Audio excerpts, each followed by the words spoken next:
মির্জা ফখরুল ইসলাম আলমগীর মহাসচিব আজকে বক্তব্য দিয়েছে যে আওয়ামী লীগদের কোনো টেনশন নাই, আওয়ামী লীগের বিরুদ্ধে যত মামলা হয়েছে আমরা সব মামলা উঠাইয়া নেব। বলছে আওয়ামী লীগের লোকের কোনো টেনশন নাই, আপনারা ধানের শীষে ভরসা রাখেন, আমাদের প্রতি ভরসা রাখেন, আপনাদের মামলা উঠাবো, নিরাপত্তা দেব।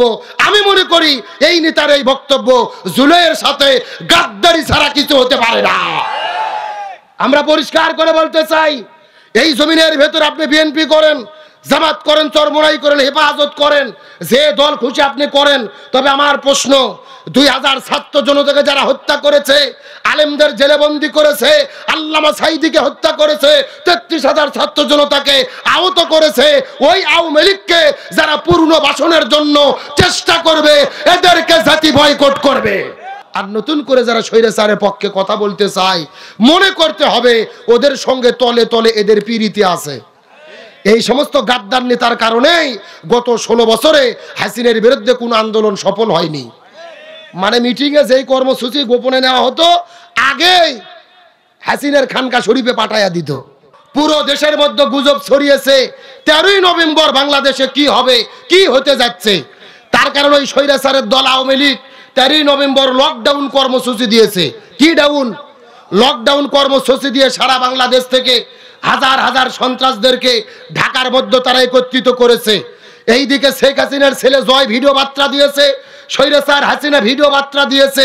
আওয়ামী লীগের কর্মীদেরকে বলতেছে তোমরা রাজপথে নামো, 13 তারিখে বাংলাদেশকে অচল করে দিতে হবে। আওয়ামী লীগের সাধারণ কর্মী ভাইদেরকে বলি, হাসিনের উস্কানিতে পা দিয়ে দয়া করে রাজপথে নামবেন না। রাজপথে নেমে যদি বিশৃঙ্খলা করার চেষ্টা করা হয়, জনগণ আপনাদেরকে কুত্তা পিটা পিটাইবে। আজকে একটা দৃশ্য দেখার পরে কলিজা শীতল হয়ে গেছে, হৃদয় জুড়িয়ে গেছে। ঢাকা শহরে আপনারা দেখেছেন ইসলামপন্থীদের গণজোয়ার শুরু হয়েছে। বাংলাদেশের সবগুলো ইসলামী দল এক মঞ্চে বসে গেছেন। জামাত, হেফাজত, খেলাফত, চরমোনাই সবাই এক মঞ্চে উঠে গেছেন। আলহামদুলিল্লাহ বলেন। আমিরে জামাত ডক্টর শফিকুর রহমান, চরমোনাই পীর মুফতি রেজাউল করিম, তার পাশেই দাঁড়িয়ে আছেন আল্লামা মামুনুল হক। 8 ইসলামী দলের নেতৃবৃন্দ এক জায়গায় হয়েছে। এখান থেকে আমরা বলতে পারি আলেম ওলামা যদি ঐক্যবদ্ধ হয়ে যায়, ইসলাম এই বাংলার জমিনে বিজয় হবেই হবে ইনশাআল্লাহ। এক দল ক্ষমতায় এসেছে, আর এক দল বিদায় নিয়ে চলে গেছে, কেউ শান্তি দিতে পারেনি। সুতরাং শান্তির জন্য আমাদের ঘোষণা করতে হবে এই বাংলাদেশে সব দল দেখা শেষ, আগামীতে আলেমদের নেতৃত্বে কোরআনের বাংলাদেশ। এরকম হাতের মধ্যে অন্যান্য শুধু পেঁচাই পেঁচাই পেঁচাই, একেবারে পেঁচে পেঁচে দড়ির মতো চেকন করে, সাপের মতো চকলেটের মতো মোড়াইয়া এই গলার মধ্যে দিয়ে পেছন দিক দিয়ে ফেলে দেয়। আছে না নাই? আচ্ছা বলেন তো ভাই, পেছনে ঢাকার কি কিছু আছে? এটা পর্দা না বাটপারি? ওই কবরের ভেতরে 99টা সাপের মধ্যে মেয়েটিকে তোমরা দাফন করে দাও। ঐতিহ্যবাহী দিনাজপুর জেলার অন্তর্গত বীরগঞ্জ থানায় বড় শীতলাই কিরাতুল কোরআন নুরানি হাফিজিয়া মাদ্রাসা ও এতিমখানার উদ্যোগে আয়োজিত কোরআনের 4টে হক আদায় করতে হবে। চিৎকার করে বলেন কয়টা? 1 নম্বর কোরআন পড়তে হবে, 2 নম্বর কোরআন বুঝতে হবে, 3 নম্বর কোরআন নিজে মানতে হবে, আর 4 নম্বর হলেন কোরআনের বিধান জমিনে বাস্তবায়ন করতে হবে। কয়টা হক বলেছি? গভীর মনোযোগ লক্ষ্য করুন। এই 4টে হক যদি কেউ কোরআনের আদায় করতে পারে, রাসূল বলেছেন কোরআন তাদেরকে সুপারিশ করে জান্নাতের ভেতরে ঢুকাইয়া দেবে। এই 4টে হক আমাদের আদায় করতে হবে। কিন্তু গভীর মনোযোগ লক্ষ্য করুন, আপনার ইমাম, আমার ইমাম, 4 ইমামের এক ইমাম, ইমাম আবু হানিফা রহমতুল্লাহ আলাইহি যতদিন কোরআন পড়েছে তার কোনো বিপদ ছিল না, কোরআন বুঝেছে তার কোনো বিপদ ছিল না, নিজে আমল করেছে তার কোনো বিপদ ছিল না। যখনই তিনি বলেছেন কোরআন দিয়ে জমিনে বিচার ফায়সালা করতে হবে, তখনই ইমাম আবু হানিফা রহমতুল্লাহ আলাইহিকে 2 বছর জেলে বন্দী করে রাখা হয়েছে। ওই জেলখানার ভেতরে বিষ প্রয়োগ করে হত্যা করা হয়েছে। বিশ্বনবী মুহাম্মদ রাসূলুল্লাহ সাল্লাল্লাহু আলাইহি ওয়াসাল্লাম রসুল যতদিন কোরআন পড়েছে রসুলের কোনো বিপদ ছিল না। রসুল নিজে কোরআন বুঝেছে, রসুলের কোনো বিপদ ছিল না। রসুল নিজে কোরআন মেনেছে, রসুলের কোনো বিপদ ছিল না। কিন্তু যখনই রসুল বলেছেন জমিন যার, আইন চলবে তার, কোরআন দিয়ে রাষ্ট্র পরিচালনা করতে হবে, তখনই আমাদের নবীজিকে 3.5 বছর জেলে বন্দি করে রাখা হয়েছে। তায়েফের ময়দানে রক্ত ঝরানো হয়েছে, উহুদের ময়দানে দন্দর মোবারক শহীদ করা হয়েছে। 1 নয় 2 নয়, আমাদের নবীজিকে 27 বার হত্যার টার্গেটের শিকার করা হয়েছে। এই বাংলার জমিনে লক্ষ্য করে দেখেন, কোরআনের পাখি শহীদ আল্লামা দেলোয়ার হোসেন সাইদি। আল্লামা সাইদি যতদিন কোরআন পড়েছে আল্লামা সাইদির কোনো বিপদ হয়নি। আল্লামা সাইদি কোরআন বুঝেছে, আল্লামা সাইদির বিপদ হয়নি। নিজে আমল করেছে, তার কোনো বিপদ হয় নাই। কিন্তু যখন আল্লামা সাইদি বলেছেন জমিন যার, আইন চলবে তার, কোরআন দিয়ে বাংলাদেশ নামক রাষ্ট্র পরিচালনা করতে হবে, কোরআন দিয়ে পার্লামেন্ট চলবে, কোরআন দিয়ে বিচার চালাতে হবে, তখনই আল্লামা সাইদিকে পরিকল্পিতভাবে 13 বছর জেলে বন্দি রেখে হসপিটালে ভর্তি করে ইঞ্জেকশনের সিরিজে বিষ ঢুকাইয়া পরিকল্পিতভাবে তাকে হত্যা করা হয়েছে। এ দিনাজপুর বীরগঞ্জের মুসলমান, তার মানে বোঝা গেল কোরআন পড়লে বিপদ হয় না, কোরআন বুঝলে বিপদ হয় না, কোরআন নিজে মানলে বিপদ হয় না, কিন্তু কোরআন জমিনে কায়েম করতে গেলে বিপদ হয়।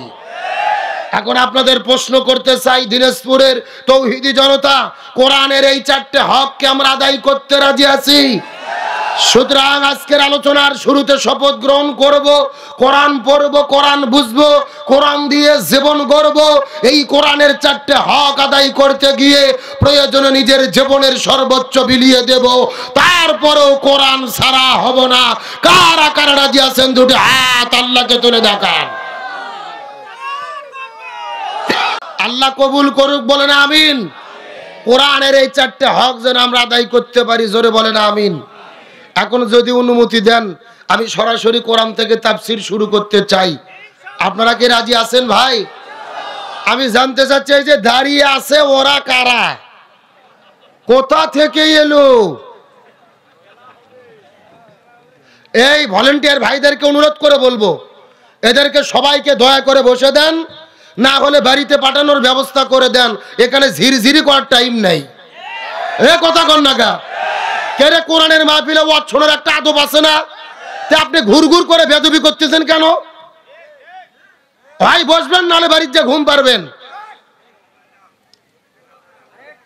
ভাই জান্নাতি হন, না হলে জাহান্নামী হন, মাঝখানে থাকার কোনো সুযোগ। হয় নারী হন, না হলে পুরুষ হন, হিজড়ে হওয়ার কোনো সুযোগ। তাহলে কোরআনের মাহফিলের চতুর্পাশে ঘরে যারা মনে করবেন এরা হিজড়ে মার্কা মুসলমান তারা। আচ্ছা, আপনারা কি ডিম চেনেন? ডিম কতক্ষণ চেনেন? আপনাকে ডিমের ভেতরে খান না বাইরে ঢোল্লা খান? ভেতরে খান। তরমুজ চেনেন? কথা কয় না, চেনেন? তরমুজের কি ভেতরে খান না বাইরে সবুজ ঢুল্লি খান? ভেতরে খান।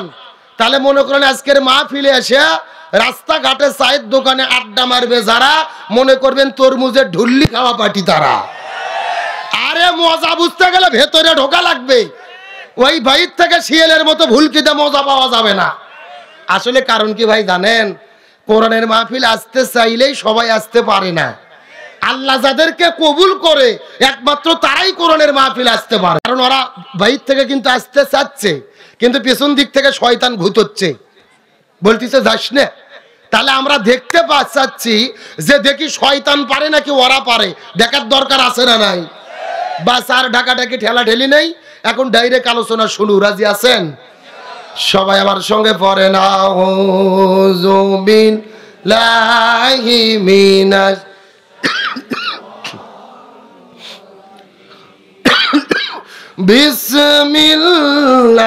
বিসমিল্লাহির রহমানির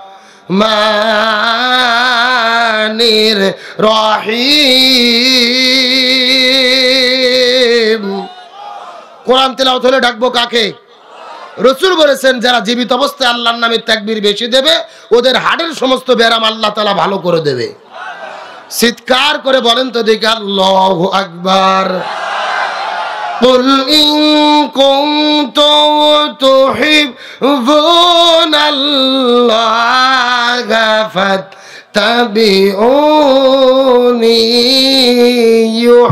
يحببكم الله ويغفر لكم ذنوبكم والله غفور رحيم।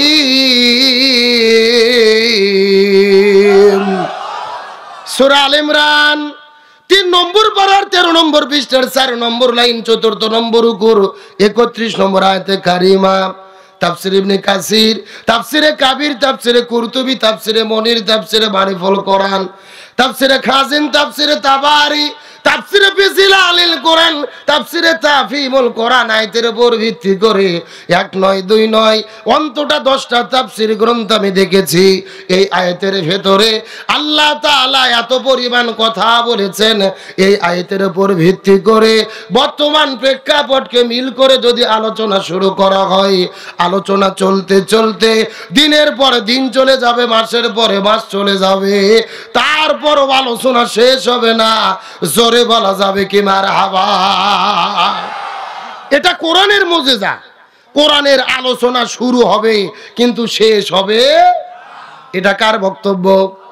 আমার আল্লাহ রাব্বুল আলামিন বলেন ওয়ালাউ আন্না মা ফিল আরদি মিন শাজারাতিন আকলামুন ওয়াল বাহরু ইয়ামুদ্দুহু মিন বাদিহি সাবআতু আবহুরিম মা নাফিদাত কালিমাতুল্লাহ ইন্নাল্লাহা আজিজুন হাকীম। সূরা লোকমান 21 নম্বর পারার 12 নম্বর পৃষ্ঠার 13 নম্বর লাইন 27 নম্বর আয়াতে কারিমা। তাফসীর ইবনে কাসিরের মধ্য থেকে বলতেছি, আল্লাহ রাব্বুল আলামিন বলে, এ পৃথিবীর মানুষেরা ভালো করে বোঝার চেষ্টা করো, আমি তোমাদেরকে যে কোরআন দান করেছি, এই কোরআনের যদি কেউ একটা শব্দের ব্যাখ্যা করতে চাই, চিৎকার করে বলেন তো দেখি কয়টা শব্দ? আরো জোরে।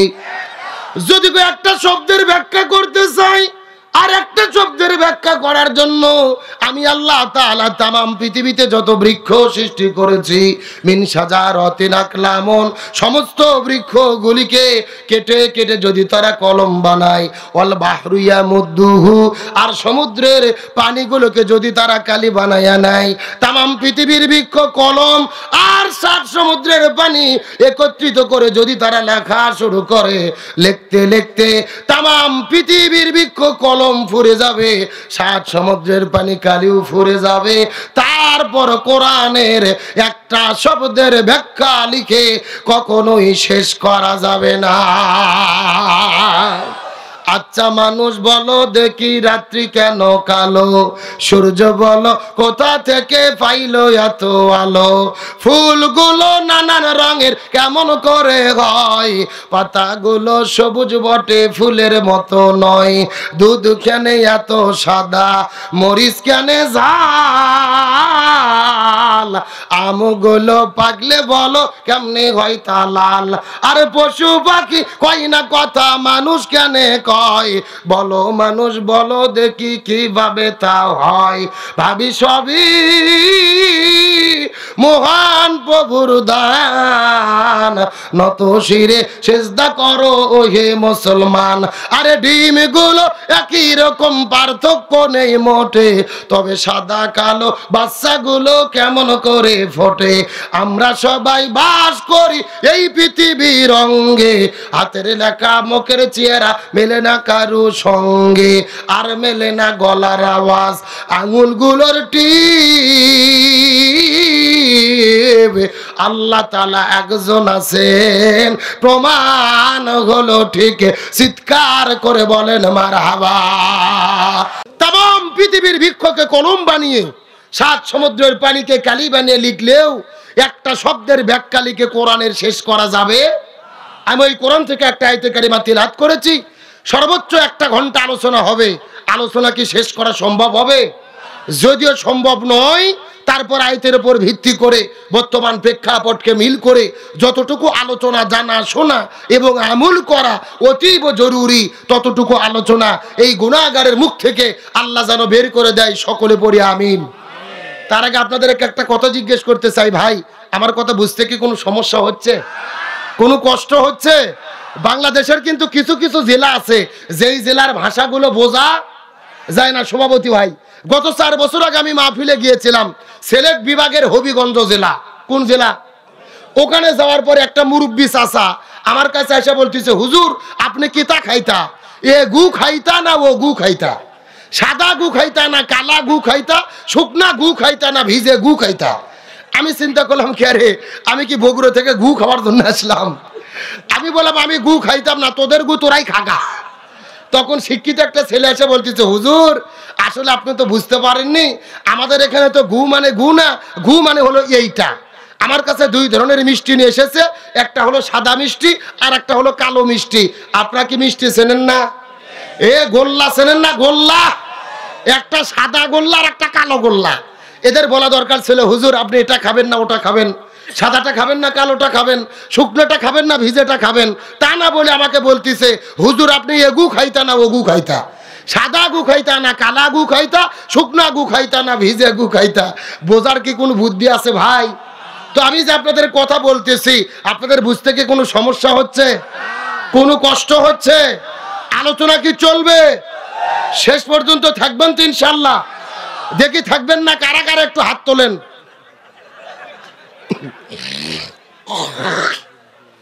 এইবার বোঝা গেল আপনার কয় নম্বর শ্রোতা। এ সত্য সত্য কারা কারা শেষ পর্যন্ত থাকবেন, একটু হাত উঠান তো দেখি।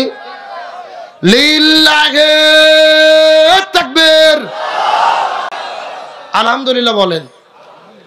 আপনারা সবাই কিন্তু হাত তুলে ওয়াদা করলেন শেষ পর্যন্ত থাকবেন। এখন না থেকে যদি উঠে চলে যান, ওয়াদা ভঙ্গ করা কিসের লক্ষণ? আরো জোরে বলেন। আপনারা কি মুনাফিক হতে চান? মুনাফিক হতে চান কি চান না, এটা আখেরি মুনাজাতের আগে বোঝা যাবে। জোরে বলেন, কিসের আগে? খালি লক্ষ্য করে দেখেন কারা কারা উঠে যায়। আল্লাহ তাআলা শেষ পর্যন্ত আমাদের থাকার মতো তৌফিক দান করুক, বলেন আমিন। আর জোরে বলেন আমিন। আমার বন্ধুগণ, মুসলমান ভাইরা গভীর মনোযোগ লক্ষ্য করুন। কোনো দিকে নজর নাই, কোনো দিকে তাকাতাকি নাই। নির্দিষ্ট আয়াতের উপরে কিছু কথা বলার পরে বিদায় নিয়ে চলে যাওয়ার চেষ্টা করব। আমি যে আয়াতে কারিমা আপনাদের মধ্যে তিলাওয়াত করেছি, আল্লাহ তাআলা সর্বপ্রথম নবীকে ডাক দিয়ে বললেন কুল। আল্লাহ আমরের সিগা ব্যবহার করে নবীকে আদেশ করলেন, কুল হে রাসূল আপনি तमाम পৃথিবীর মানুষদেরকে জানাইয়া দেন, तमाम পৃথিবীর মানুষদেরকে বলে দেন, মানুষেরা যদি আমি আল্লাহ আমার ভালোবাসা পেতে চাই, আমি আল্লাহ আমার সান্নিধ্য লাভ করতে চাই, এখন আমি আপনাদের জিজ্ঞাসা করি, বলেন তো এ দিনাজপুর বীরগঞ্জের মুসলমান আমরা আল্লাহর ভালোবাসা চাই কি চাই না? আল্লাহর সন্তুষ্ট চাই কি চাই না? লক্ষ্য করে বোঝার চেষ্টা করেন। আল্লাহ বলেন, ইয়া রাসূলুল্লাহ तमाम পৃথিবীর মানুষদেরকে বলে দেন, মানুষেরা যদি আমি আল্লাহ আমার ভালোবাসা পেতে চাই, তাদেরকে একটা মাত্র আমল করতে হবে। সেই আমল হলো সবাইকে জানাইয়া দেন, ফাত্তাবিউনি, মানুষেরা যেন আপনি নবী আপনাকে অনুসরণ করে। সুবহানাল্লাহ বলেন। আপনাকে কি করে? সবাই জবান খোলেন, কি করে? এ ভালো করে বোঝার চেষ্টা করবেন। জীবনে বহুদিন এই আয়াতের আলোচনা দিনাজপুর জেলার হুজুরদের মুখে শুনেছেন, অনেক হুজুর আলোচনা করেছে। তাহলে তারা যেন আপনি নবী আপনাকে ভালোবাসে, এরকম শুনেছেন না? ভালো করে বোঝেন। আমরা নবীকে অবশ্যই ভালোবাসবো। নবীকে ভালোবাসা হলো ঈমানের অংশ। রাসূল হাদিসের মধ্যে বলেছেন, লা ইউমিনু আহাদুকুম হাত্তা কুনা হাব্বা ইলাইহি মিন ওয়ালিদিহি ওয়া ওয়ালাদিহি ওয়ান নাসি আজমাইন। ওই ব্যক্তি প্রকৃতপক্ষে ঈমানদার হতে পারবে না যে নিজের জীবনের চেয়ে, সম্পদের চেয়ে, সন্তানের চেয়ে নবীকে বেশি ভালোবাসতে না পারবে। সুবহানাল্লাহ বলেন। তাহলে আমরা নবীকে অবশ্যই ভালোবাসবো। তবে এই আয়াতের দাবি হলো শুধুমাত্র নবীকে ভালোবাসলে হবে না, ভালোবাসার পাশাপাশি ফাত্তাবিউনি, তাবউন করতে হবে, অনুসরণ করতে হবে। চিৎকার করে বলেন, কার কথা? তার কারণ ভালো করে বোঝেন, এই বাংলাদেশে নবীকে ভালোবাসার লোকের অভাব নাই, কিন্তু নবীকে অনুসরণ করার লোকের বড় অভাব। রবিউল আউয়াল মাস যখন বাংলাদেশে চলে আসে, এমন আশেকে রাসূল আছে মাথার ভেতরে সবুজ কাপড় পেঁচাইয়া রাস্তায় মিছিল করে নবীর জন্মদিন পালন করে, কেক কেটে নবীর জন্মদিন পালন করে, অথচ ওই নবীর বিরুদ্ধে নাস্তিক মুরতাদ বেঈমানেরা যখন কথা বলে এদেরকে আর রাজপথে খুঁজে পাওয়া যায় না। তাহলে বলেন তো এরা কি আসলে আশেকে রাসূল না আশেকে হালুয়া রুটি? এরা আশেকে খিচুড়ি, আশেকে হালুয়া রুটি। খাওয়া আছে যেই দিন নবীর নামে মিছিল করে সেই দিন, খাওয়া নাই যেই দিন খুঁজে পাওয়া যায় না সেই দিন। এইরকম বাটপার এই দেশের মধ্যে আছে না নাই? আমার বন্ধুগণ, মুসলমান ভাইরা গভীর মনোযোগ লক্ষ্য করুন। এই জন্য নবীকে শুধু ভালোবাসলে হবে না, ভালোবাসার পাশাপাশি নবীকে অনুসরণ করতে হবে।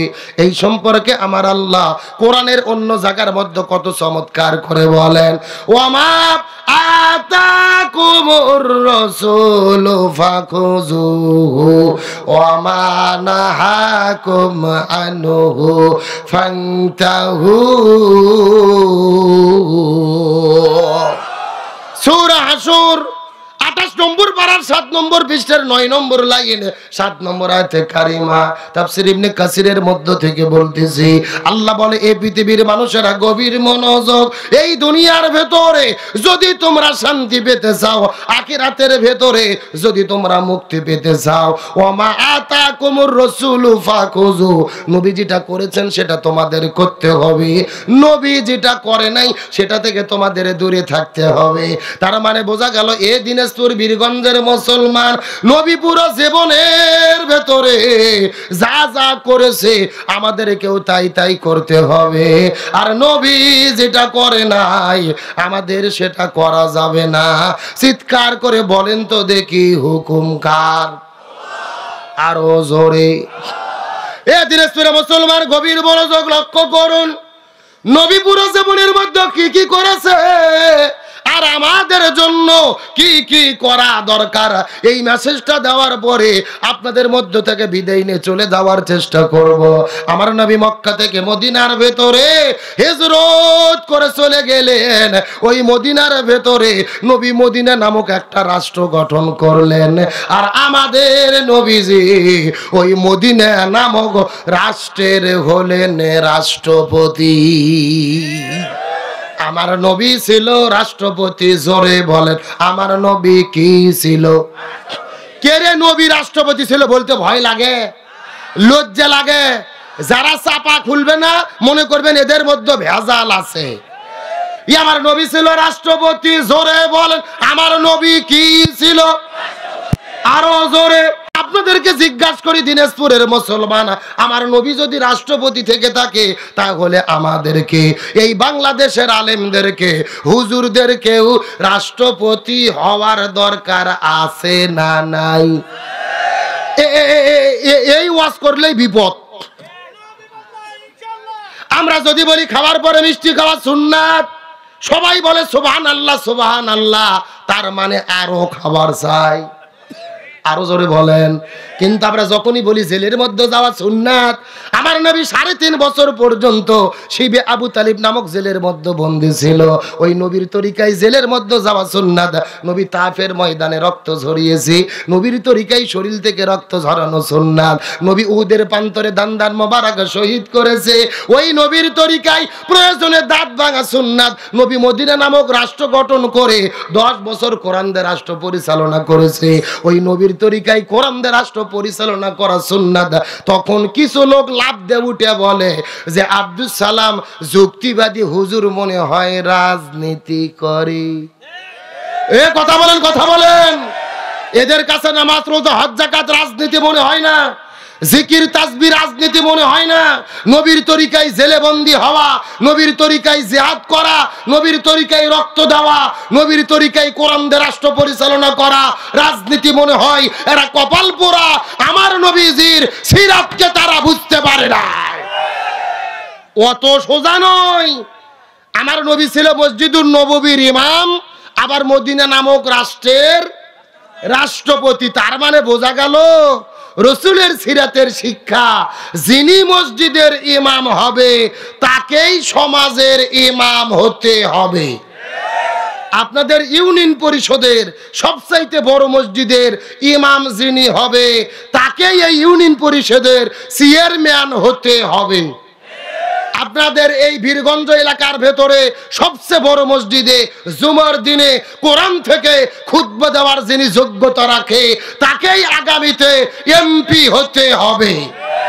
এই বাংলাদেশের কেন্দ্র মসজিদ বাইতুল মুকাররমের ভেতরে জুমার দিনে খুতবা দেওয়ার যিনি যোগ্যতা রাখে তাকে আগামীতে বাংলাদেশের রাষ্ট্রপতি প্রধানমন্ত্রী হতে হবে। কথা ক্লিয়ার না ভেজাল আছে?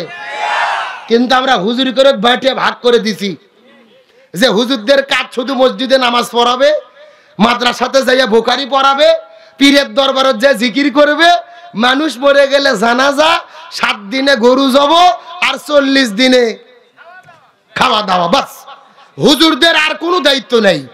আমরা মসজিদ, মাদ্রাসা, পীরের খানকা শরীফ ভাগ করে বাটে নিয়ে বসে আছি।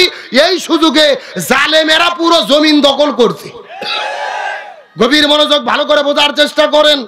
আল্লাহ সর্বপ্রথম মানুষ সৃষ্টি করার আগে বলেছিলেন, ওয়াইজ ক্বালা রাব্বুকা লিল মালাইকাতি ইন্নী জাইলুন ফিল আরদি খলিফা। আল্লাহ কিন্তু বলেনি ফিল মসজিদে খলিফা, আমি মসজিদে খলিফা পাঠাবো, ফিল মাদ্রাসায়ে খলিফা, আমি মাদ্রাসাতে খলিফা পাঠাবো, ফিল খানকায়ে খলিফা, আমি খানকাতে খলিফা পাঠাবো। আল্লাহ বলছে না ফিল আরদি খলিফা, আমি জমিনে খলিফা পাঠাতে চাই। তার মানে বোঝা গেল আলেমদের দায়িত্ব শুধু মসজিদ, মাদ্রাসা আর পীরের খানকা নয়, আলেমদের দায়িত্ব হলো পুরো জমিনের নেতৃত্ব দেওয়া। কথা ক্লিয়ার না ভেজাল আছে? আমার বন্ধুগণ, মুসলমান ভাইরা গভীর মনোযোগ। আমার নবীজি জমিনের মধ্যে কেমনে শান্তি কায়েম করবেন বিষয়টা কত চমৎকার করে মেসেজ দিলেন। নবীজি বিদায় হজের দিনে সলক্ষ সাহাবীদের সামনে বক্তব্য রাখলেন, তারাকতু ফীকুম আমরাইন লান তাদিল্লু মা তামাসসাকতুম বিহিমা কিতাবাল্লাহি ওয়া সুন্নাত রাসূলি। রাসূল বলে, সাহাবীরা রে, আমি তোমাদের ভেতরে 2টা জিনিস রেখে যাচ্ছি, এই 2টা জিনিস যদি তোমরা আঁকড়ে ধরতে পারো কখনোই পথভ্রষ্ট হবে না। 1 নাম্বার কিতাব আল্লাহ, আল্লাহর কিতাব কোরআন, আর 2 নাম্বার সুন্নাত রাসূলি, রসুলের সুন্নাত হাদিস। তার মানে বোঝা গেল কোরআন সুন্নাত ছাড়া এই জমিনে শান্তি পাওয়া যাবে। আমার বন্ধুগণ, মুসলমান ভাইরা গভীর মনোযোগ লক্ষ্য করুন। আমার নবী যে 17 বছর বয়সের ভেতরে এই জমিনের ভেতরে একটা দল গঠন করেছিলেন, যেই দলের নাম হলেন হিলফুল ফুজুল। কি নাম বললাম? এ মুসলমান ভাইরা গভীর মনোযোগ। হিলফুল ফুজুল নামক দলটা গঠন করার পরে 17 বছর থেকে শুরু করে 40 বছর পর্যন্ত নবী 23 বছর ধরে চেষ্টা করলেন এই জমিনের মধ্যে শান্তি কায়েম করার জন্য। কিন্তু দুর্ভাগ্যজনক ব্যাপার হলো নবীজি 23 বছর ধরে চেষ্টা করেছে, কিন্তু জমিনের ভেতরে শান্তি কায়েম করতে পারলো। এ দিনাজপুরের মুসলমান গভীর মনোযোগ। নবীজি 23 বছর ধরে চেষ্টা করেছে, কিন্তু জমিনের ভেতরে শান্তি কায়েম করতে পারল না।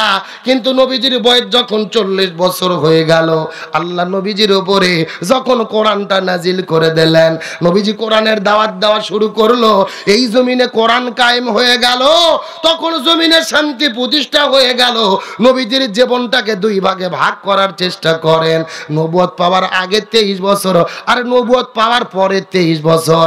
আগে 23 বছর নবী চেষ্টা করলো, শান্তি কায়েম করতে পারলো না। কিন্তু পরে 23 বছরের ভেতরে নবীজি কেন শান্তি কায়েম করতে পারলো, এর পেছনে কারণ হলো আগের 23 বছরের ভেতরে নবীজির কাছে দল ছিল, কিন্তু নবীর দলের সংবিধান আল্লাহর কোরআন ছিল না। এ বোঝা যায়? ভালো করে বোঝেন। আপনার আমার মতো 2 টাকার ছুটকে ভটকে হুজুর না, এলাকার তেল তেলা গোয়ান্দার নেতা না, স্বয়ং বিশ্বনবী তার দলের দ্বারা 23 বছর ধরে এই জমিনে শান্তি কায়েমের চেষ্টা করেছে, কিন্তু নবীজি শান্তি কায়েম করতে পারেনি। তার কারণ হলো তখন কোরআন পৃথিবীতে নাজিল হয় নাই।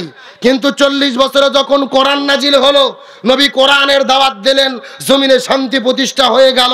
এখান থেকে রাসূলের সিরাতের শিক্ষা হলো, এই বাংলাদেশের ভেতরে যতগুলো রাজনৈতিক দল আছে শান্তি প্রতিষ্ঠার জন্য ঘোষণা দিচ্ছে, ওই দলের দ্বারা এই জমিনে শান্তি কায়েম সম্ভব হবে না, যেই দল আল্লাহর কোরআনের সংবিধান দিয়ে পরিচালিত হয় না। কথা ক্লিয়ার না ভেজাল আছে? কে ভাই, যেই দল নিজেরাই কোরআন দিয়ে চলে না, ওদের নিজেদের ভেতরে তো মারামারি করে 1.5 বছরে 170 জন কুপকাত। কথা বলেন, কথা বলেন। স্বাধীনতার 54 বছর পার হয়ে গেছে, এক দল ক্ষমতায় এসেছে, আর এক দল বিদায় নিয়ে চলে গেছে, কেউ শান্তি দিতে পারেনি। সুতরাং শান্তির জন্য আমাদের ঘোষণা করতে হবে, এই বাংলাদেশে সব দল দেখা শেষ, আগামীতে আলেমদের নেতৃত্বে কোরআনের বাংলাদেশ। আমরা কোরআনের বাংলাদেশ দেখতে চাই কি চাই না?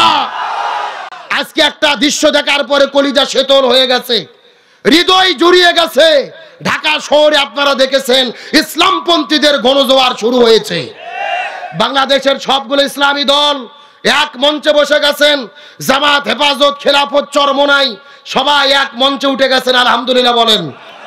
আমিরে জামাত ডক্টর শফিকুর রহমান, চরমোনাই পীর মুফতি রেজাউল করিম, তার পাশেই দাঁড়িয়ে আছেন আল্লামা মামুনুল হক। 8 ইসলামী দলের নেতৃবৃন্দ এক জায়গায় হয়েছে। এখান থেকে আমরা বলতে পারি, আলেম ওলামা যদি ঐক্যবদ্ধ হয়ে যায়, ইসলাম এই বাংলার জমিনে বিজয় হবেই হবে ইনশাআল্লাহ। এই দৃশ্য দেখে মনে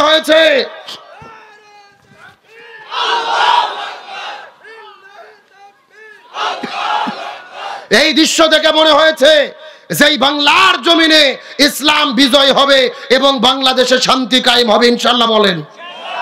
আল্লাহর কোরআন বলেছেন, ওয়াতাসিমু বিহাবলিল্লাহি জামিয়াও ওয়ালা তাফাররাকু, তোমরা যদি মুসলমান হও, একতাবদ্ধ হও, দলাদলি করো না। কার কথা?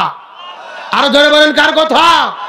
সুতরাং বাংলাদেশের আলেম সমাজদের বলি, আকীদা মত পার্থক্য, ফতোয়াবাজি বন্ধ করেন। আলেম ওলামা যদি ঐক্যবদ্ধ হতে না পারে, এই বাংলার জমিনে ইমানদারদেরকে আরো বিপদে পড়তে হবে। সুতরাং যেই দৃশ্য আমরা দেখেছি, কলিজা শীতল হয়েছে। আলেমদের ঐক্যবদ্ধ হতে হবে। আল্লাহর কোরআন বলেছেন, ওয়ালতাকুম মিনকুম উম্মাতুন ইয়াদউনা ইলাল খায়র ইয়ামুরুনা বিল মারুফ ওয়া ইয়ানহাউনা আনিল মুনকার, তোমাদের মধ্যে অবশ্যই একটা দল থাকবে যারা ভালো কাজের আদেশ করবে, অন্যায় কাজে বাধা দেবে।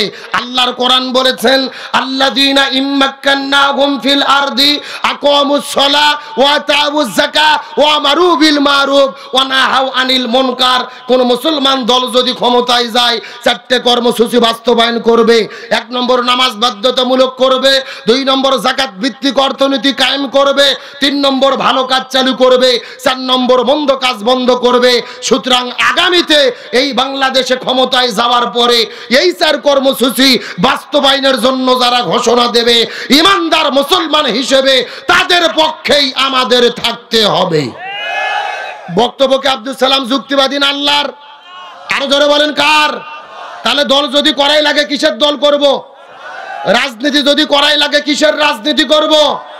আল্লাহর কোরআন বলেছেন, ওয়ামাইয়াবতাগি গায়রাল ইসলামি দীনান ফালাই ইউকবালা মিনহু ওয়া হুয়া ফিল আখিরাতি মিনাল খাসিরিন। ইসলাম বাদ দিয়ে যদি কেউ ব্যবসা করে, ওই ব্যবসা আল্লাহর দরবারে কবুল হবে না। ইসলাম বাদ দিয়ে যদি কেউ বিয়ে করে, ওই বিয়ে আল্লাহর দরবারে কবুল হবে না। ইসলাম বাদ দিয়ে যদি কেউ রাজনীতি করে, ওই রাজনীতিও আল্লাহর দরবারে কবুল হবে না। তাহলে চিৎকার করে বলে, শান্তির জন্য কি লাগবে? আমার বন্ধুগণ, মুসলমান ভাইরা গভীর মনোযোগ। এই জন্য আমার আল্লাহ তাআলা কত চমৎকার করে বলেন, ফামান তাবিয়া হুদায়া ফালা খাউফুন আলাইহিম ওয়ালা হুম ইয়াহজানুন। সূরা বাকারা 1 নম্বর পারার 6 নম্বর পৃষ্ঠার 1 নম্বর লাইনে 4 নম্বর রুকুর 38 নম্বর আয়াতে কারিমা আল্লাহ তাআলা বলে, এই পৃথিবীর মানুষেরা, এই জমিনের মধ্যে যদি তোমরা শান্তি পেতে চাও, কোরআনের বিধানগুলো তোমাদের মেনে চলতে হবে। কোরআন ছাড়া শান্তি পাওয়া যাবে এ লক্ষ্য করেন। এই যেখানে আপনারা লিখে দিয়েছেন আব্দুল সালাম যুক্তিবাদী, আমি যুক্তি দিয়ে কিছু কথা আপনাদেরকে বুঝাই। মনে করেন যে বাংলাদেশের ঢাকা শহরে বিশাল বড় একটা পানির ট্যাঙ্কি আছে, জোরে বলেন কিসের ট্যাঙ্কি? ওই ট্যাঙ্কির মধ্য থেকে পাইপ দিয়ে দিয়ে বাংলাদেশের 64টা জেলায় পানি সাপ্লাই দেওয়া হয়। কিন্তু ঢাকা শহরে যে পানির ট্যাঙ্কি আছে ওই ট্যাঙ্কির ভেতরে একটা মরা বিড়েল মরিয়ে পচে গন্ধ উঠে আছে। আমার কথা বোঝা যায়? একটা পাইপ আস্তে আস্তে আস্তে আপনাদের দিনাজপুর বীরগঞ্জেও এসেছে। এখন বলেন তো পাইপ দিয়ে যেই পানি বের হচ্ছে ওই পানি ভালো না গন্ধ? আরো জোরে বলেন। এখন গন্ধনা পানি বের হওয়ার পরে দিনাজপুর জেলাতে যত বড় বড় হুজুর আছে, ইমাম, মুয়াজ্জিন, খতিব, মুফতি, মুহাদ্দিস, ফকি, সব আলেমদেরকে ডেকে বলা হয়েছে এই হুজুরের গোষ্ঠীরা এই যে গন্ধনা পানি বের হচ্ছে তোমরা ফু দিয়ে দিয়ে পরিষ্কার করো। হবে? কথা বলেন হবে? আচ্ছা, দিনাজপুর জেলার হুজুর তো দূরের কথা, কাবা শরীফের ইমামও যদি আসে বিসমিল্লাহ বলে পানি থু দেয়, পানি পরিষ্কার হবে? বলেন তো পানি পরিষ্কার করতে গেলে কি পরিষ্কার করা লাগবে? ওই ঢাকা শহরের ট্যাঙ্কি পরিষ্কার করা লাগবে। এটা কি বুঝতে পেরেছেন?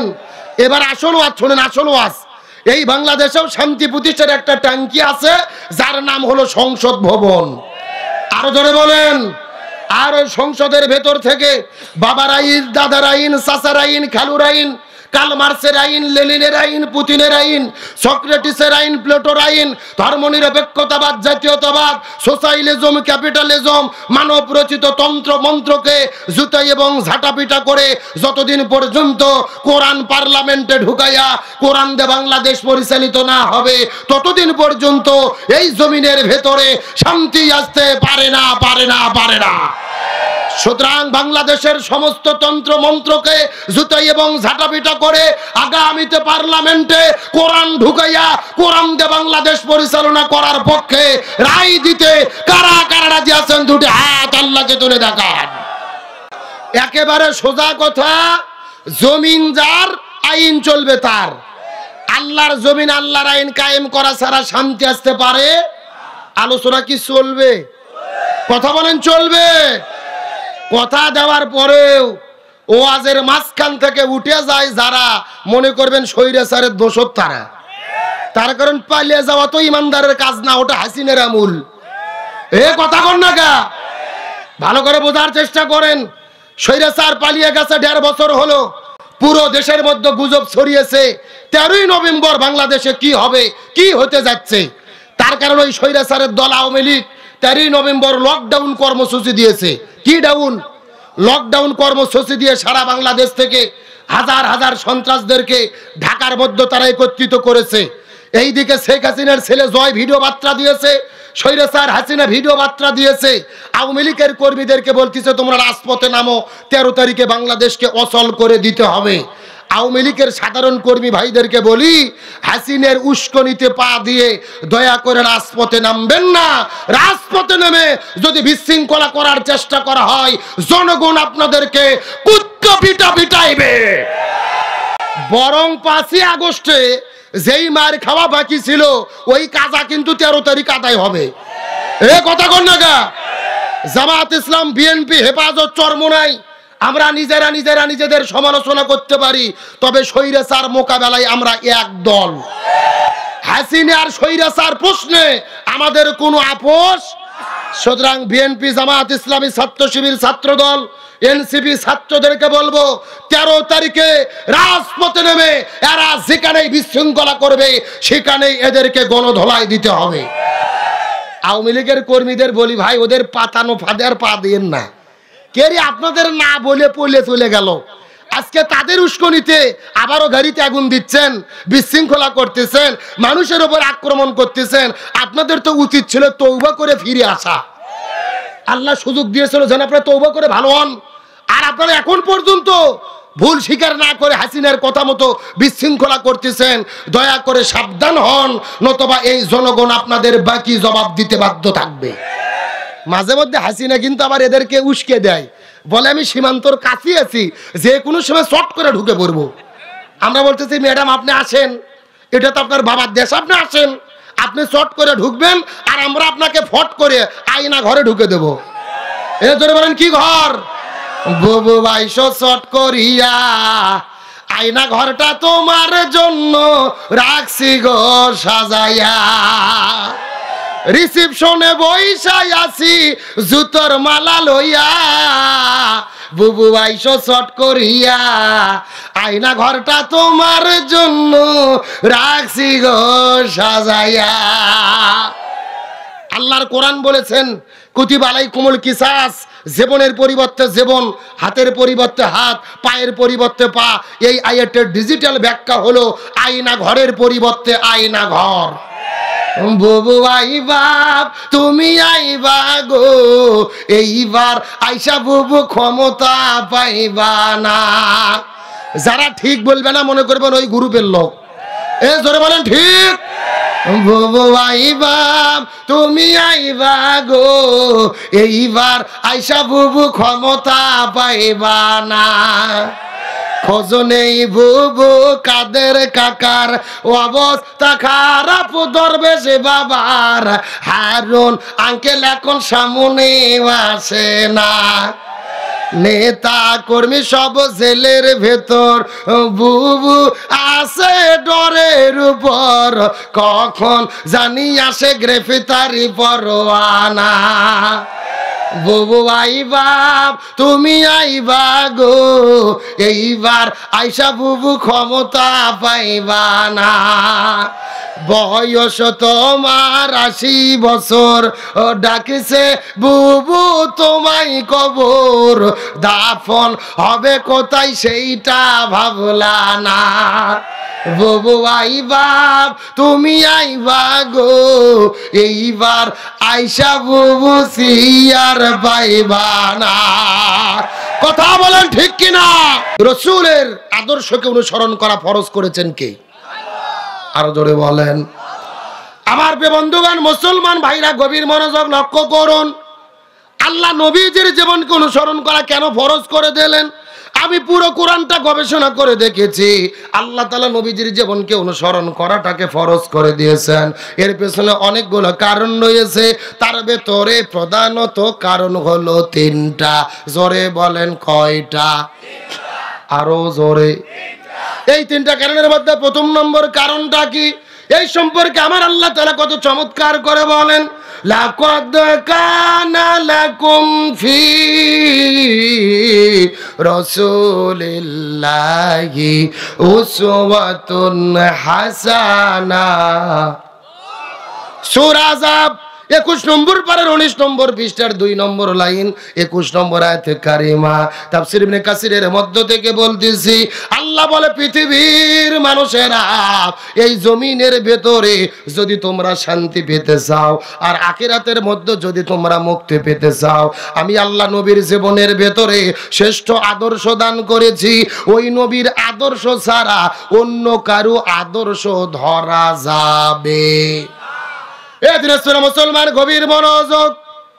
ইমাম বুখারী রাহমাতুল্লাহ আলাইহি বুখারী শরীফ লেখার আগে এই জমিনের মধ্যে একটা কিতাব লিখেছিলেন, যেই কিতাবের নাম হলেন আল আদাবুল মুফরাদ।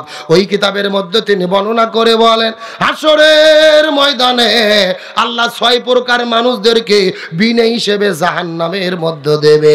তার মধ্যে প্রথম নাম্বার প্রকার হলো তারা এই জমিনের ভেতরে নবীকে বাদ দিয়ে অন্য কোনো নেতার যারা আদর্শ গ্রহণ করবে। তার মানে বোঝা গেল নবীকে বাদ দিয়ে অন্য নেতার আদর্শ গ্রহণ করলে যেতে হবে কোথায়? আরো জোরে বলেন। এখন আমি আপনাদেরকে জিজ্ঞাসা করি, বলেন তো দেখি, এই দিনাজপুরের মুসলমান নবীকে বাদ দিয়ে অন্য কারো আদর্শ গ্রহণ করেছে, এই রকম লোক আমাদের দেশের মধ্যে আছে না নাই? এই বীরগঞ্জ থানার মধ্যে আছে না নাই? কেউ বা বাবার আদর্শ গ্রহণ করেছে, বাবাকে চেনা যায়? চেনা যায় না? কেরে জাতির পিতা চেনেন না? বঙ্গবন্ধু জাতির পিতা। কেউ বা বাবার আদর্শ গ্রহণ করেছে, কেউ বা স্বামীর আদর্শ গ্রহণ করেছে, কেউ বা কার্ল মার্ক্সের আদর্শ গ্রহণ করেছে, কেউ বা লেনিনের আদর্শ গ্রহণ করেছে, কেউ বা পুতিনের আদর্শ গ্রহণ করেছে। এ দিনাজপুরের মুসলমান চিৎকার করে বলেন তো, নবীকে বাদ দিয়ে অন্য কারো আদর্শ গ্রহণ করলে যেতে হবে কোথায়? আরো জোরে বলেন। তার মানে বোঝা গেল নবীর আদর্শ ধরা ছাড়া জান্নাত পাওয়ার কোনো উপায় উপায় নাই রে, উপায় নাই রে মানুষ, উপায় নাই, নবী বিনে জান্নাত পাওয়ার উপায় নাই। বললে কি কষ্ট হবে সবাই? উপায় নাই রে, উপায় নাই রে মানুষ, নবী বিনে জান্নাত পাওয়ার উপায়। আমার বন্ধুগণ, মুসলমান ভাইরা গভীর মনোযোগ লক্ষ্য করুন। তার মানে আল্লাহ নবীদের জীবন কোন স্মরণ করা ফরজ করে দিলেন। এক নম্বর কারণ হলো নবী হলো শ্রেষ্ঠ আদর্শ। দুই নম্বর কারণটাকে এই সম্পর্কে আমার আল্লাহ তাআলা কোরআনের মধ্যে চমৎকার করে বলেন, ওয়া ইন্নাকা লাআলা খুলুকিন আযীম। সূরা কলম 29 নম্বর পারার 13 নম্বর পৃষ্ঠার 12 নম্বর লাইন 4 নম্বর আয়াতে কারিমা। তাফসীর ইবনে কাসিরের মধ্য থেকে বলতেছি, আল্লাহ তাআলা ডাক দিয়ে বলে, পৃথিবীর মানুষেরা ভালো করে বোঝার চেষ্টা করো। হযরত আদম আলাইহিস সালাম থেকে শুরু করে ঈসা রুহুল্লাহ পর্যন্ত যত নবী রাসূল পৃথিবীতে এসেছে, আমি আল্লাহ কোন নবীর ব্যাপারে চরিত্রের সার্টিফিকেট কিন্তু দেই নাই, কিন্তু আমি আল্লাহ তাআলা ঘোষণা করে দিলাম, ওয়া ইন্নাকা লাআলা খুলুকিন আযীম, আমি নবীর জীবনের ভেতরে শ্রেষ্ঠ চরিত্র দান করেছি। কিছু সাহাবীরা যাওয়ার পর আম্মাজান মায়েশা সিদ্দিকার কাছে জিজ্ঞাসা করে বলেন, আম্মাজান মায়েশা সিদ্দিকা, আপনি একটু দয়া করে বলেন তো দেখি নবীজির চরিত্রটা কেমন ছিলেন। রাসূল আম্মাজান মায়েশা সিদ্দিকা ডেকে বলে, এ নবীর সাহাবীরা, তোমরা কি কোরআন পড়ো নাই? সাহাবীরা বলে, হ্যাঁ আমরা কোরআন পড়েছি। আম্মাজান বলেছেন, তাহলে মনোযোগ দিয়ে শুনে নাও, পবিত্র কোরআন ছিল যেমন, আমার নবীজির চরিত্রটা ছিল তেমন। আমার নবীজির জীবন কোন স্মরণ করে আল্লাহ ফরজ করে দিয়েছেন। তার মধ্যে 1 নম্বর কারণ হলো নবী শ্রেষ্ঠ আদর্শ, 2 নম্বর নবীজি শ্রেষ্ঠ চরিত্র, আর 3 নম্বর কারণটা কি এই সম্পর্কে আমার আল্লাহ তাআলা কোরআনুল কারীমের মধ্যে বলেন, ওয়ামা আরসালনাকা ইল্লা রাহমাতাল লিল আলামিন। সূরা আম্বিয়া 17 নম্বর পারার 13 নম্বর পৃষ্ঠার 6 নম্বর লাইন 107 নম্বর আয়াতে কারিমা। আল্লাহ রাব্বুল আলামিন বলেন, হে পৃথিবীর মানুষেরা, আসমান বলো, জমিন বলো, গ্রহ বলো, নক্ষত্র বলো, জ্যোতিষ্ক মণ্ডলী বলো, নিহারিকা বলো, আমি আল্লাহ মহাবিশ্বের ভেতরে যতগুলো জগৎ সৃষ্টি করেছি, প্রত্যেকটা জগতের ভেতরে আমি আমার নবীজিকে রহমত স্বরূপ প্রেরণ করেছি। সুতরাং তোমরা জেনে নাও, যতটুকু জায়গার রব হলেন আমার আল্লাহ, ততটুকু জায়গার রহমত হলেন মুহাম্মাদুর রাসূলুল্লাহ। এ দিলের মুসলমান, গভীর মনোযোগ লক্ষ্য করুন। কোন দিকে নজর নাই, কোন দিকে তাকাতাকি নাই। আল্লাহ নবীজিকে কেমন রহমত স্বরূপ প্রেরণ করেছেন, এই দৃষ্টান্ত দেওয়ার পরে সামনের দিকে এগিয়ে যাওয়ার জন্য চেষ্টা করব। আল্লাহ নবীজিকে কেমন রহমত স্বরূপ প্রেরণ করেছেন, গভীর মনোযোগ লক্ষ্য করুন। আমার নবীজি এখন পর্যন্ত মায়ের গর্ভের মধ্যে অস্তিত্ব লাভ করে নাই। সর্বপ্রথম যেদিন মায়ের গর্ভের মধ্যে সন্তান অস্তিত্ব লাভ হয়ে গেল, নবী ভাইয়ের লাভ হওয়ার পরে লক্ষ্য করে দেখা গেল নবীজির বাবা আব্দুল্লাহ, মায়ের নাম হলো আমিনা। আমিনা রাস্তার ভেতর দিয়ে যেই দিক দিয়ে হেঁটে যাওয়া শুরু করে দেয়, ওই আমিনার শরীরের মধ্য থেকে সুঘ্রাণ বের হয়ে পুরো মক্কা শহরের ভেতরে ছড়িয়ে পড়েছে। এলাকার মানুষেরা বড় আশ্চর্য হয়ে গেলেন, আমিনা এত বড় সুগন্ধি পেল কোথায় রে? যেই সুগন্ধি মক্কা মদিনার ভেতরে কোনো দোকানে খুঁজে পাওয়া যায় না। এখন কি করা হবে? ওই মক্কার মানুষেরা মিছিল করতে করতে চলে গেলেন নবীর দাদার কাছে। আব্দুল মুত্তালিবের কাছে যাওয়ার পরে ওই মক্কার মানুষেরা অভিযোগ করলেন, এ নেতা, আমাদের সমাজের রীতি এবং নীতি হলো যেই মহিলার স্বামী মারা যাবে ও শরীরে সুগন্ধি ব্যবহার করতে পারবে না, কিন্তু তোমার পুত্র মারা গেছে অথচ তোমার পুত্রবধূ আমিনার শরীরের মধ্য থেকে কেন সুঘ্রাণ বের হইতেছে, তিনি কেন সুঘ্রাণ ব্যবহার করে তার জবাব জানতে চাই। আব্দুল মুত্তালিব স্ত্রীকে সঙ্গে করে নিয়ে আমিনার কাছে যাওয়ার পরে জিজ্ঞেস করে বলে, মা, তোমার শরীরে নাকি সুগন্ধি, কারণটা কি? আমিনা ডাক দিয়ে বলে, বাবা, মিথ্যা কথা বলবো না, কসম করে বলি, আমার গর্ভের মধ্যে যেই দিন একটা সন্তানের অস্তিত্ব লাভ হয়ে গেছে, আমি যখন বুঝতে পেরেছি, লক্ষ্য করে দেখি আমার জীবনের ভেতরে আশ্চর্যজনক ঘটনাগুলো ঘটা শুরু করে দিয়েছে।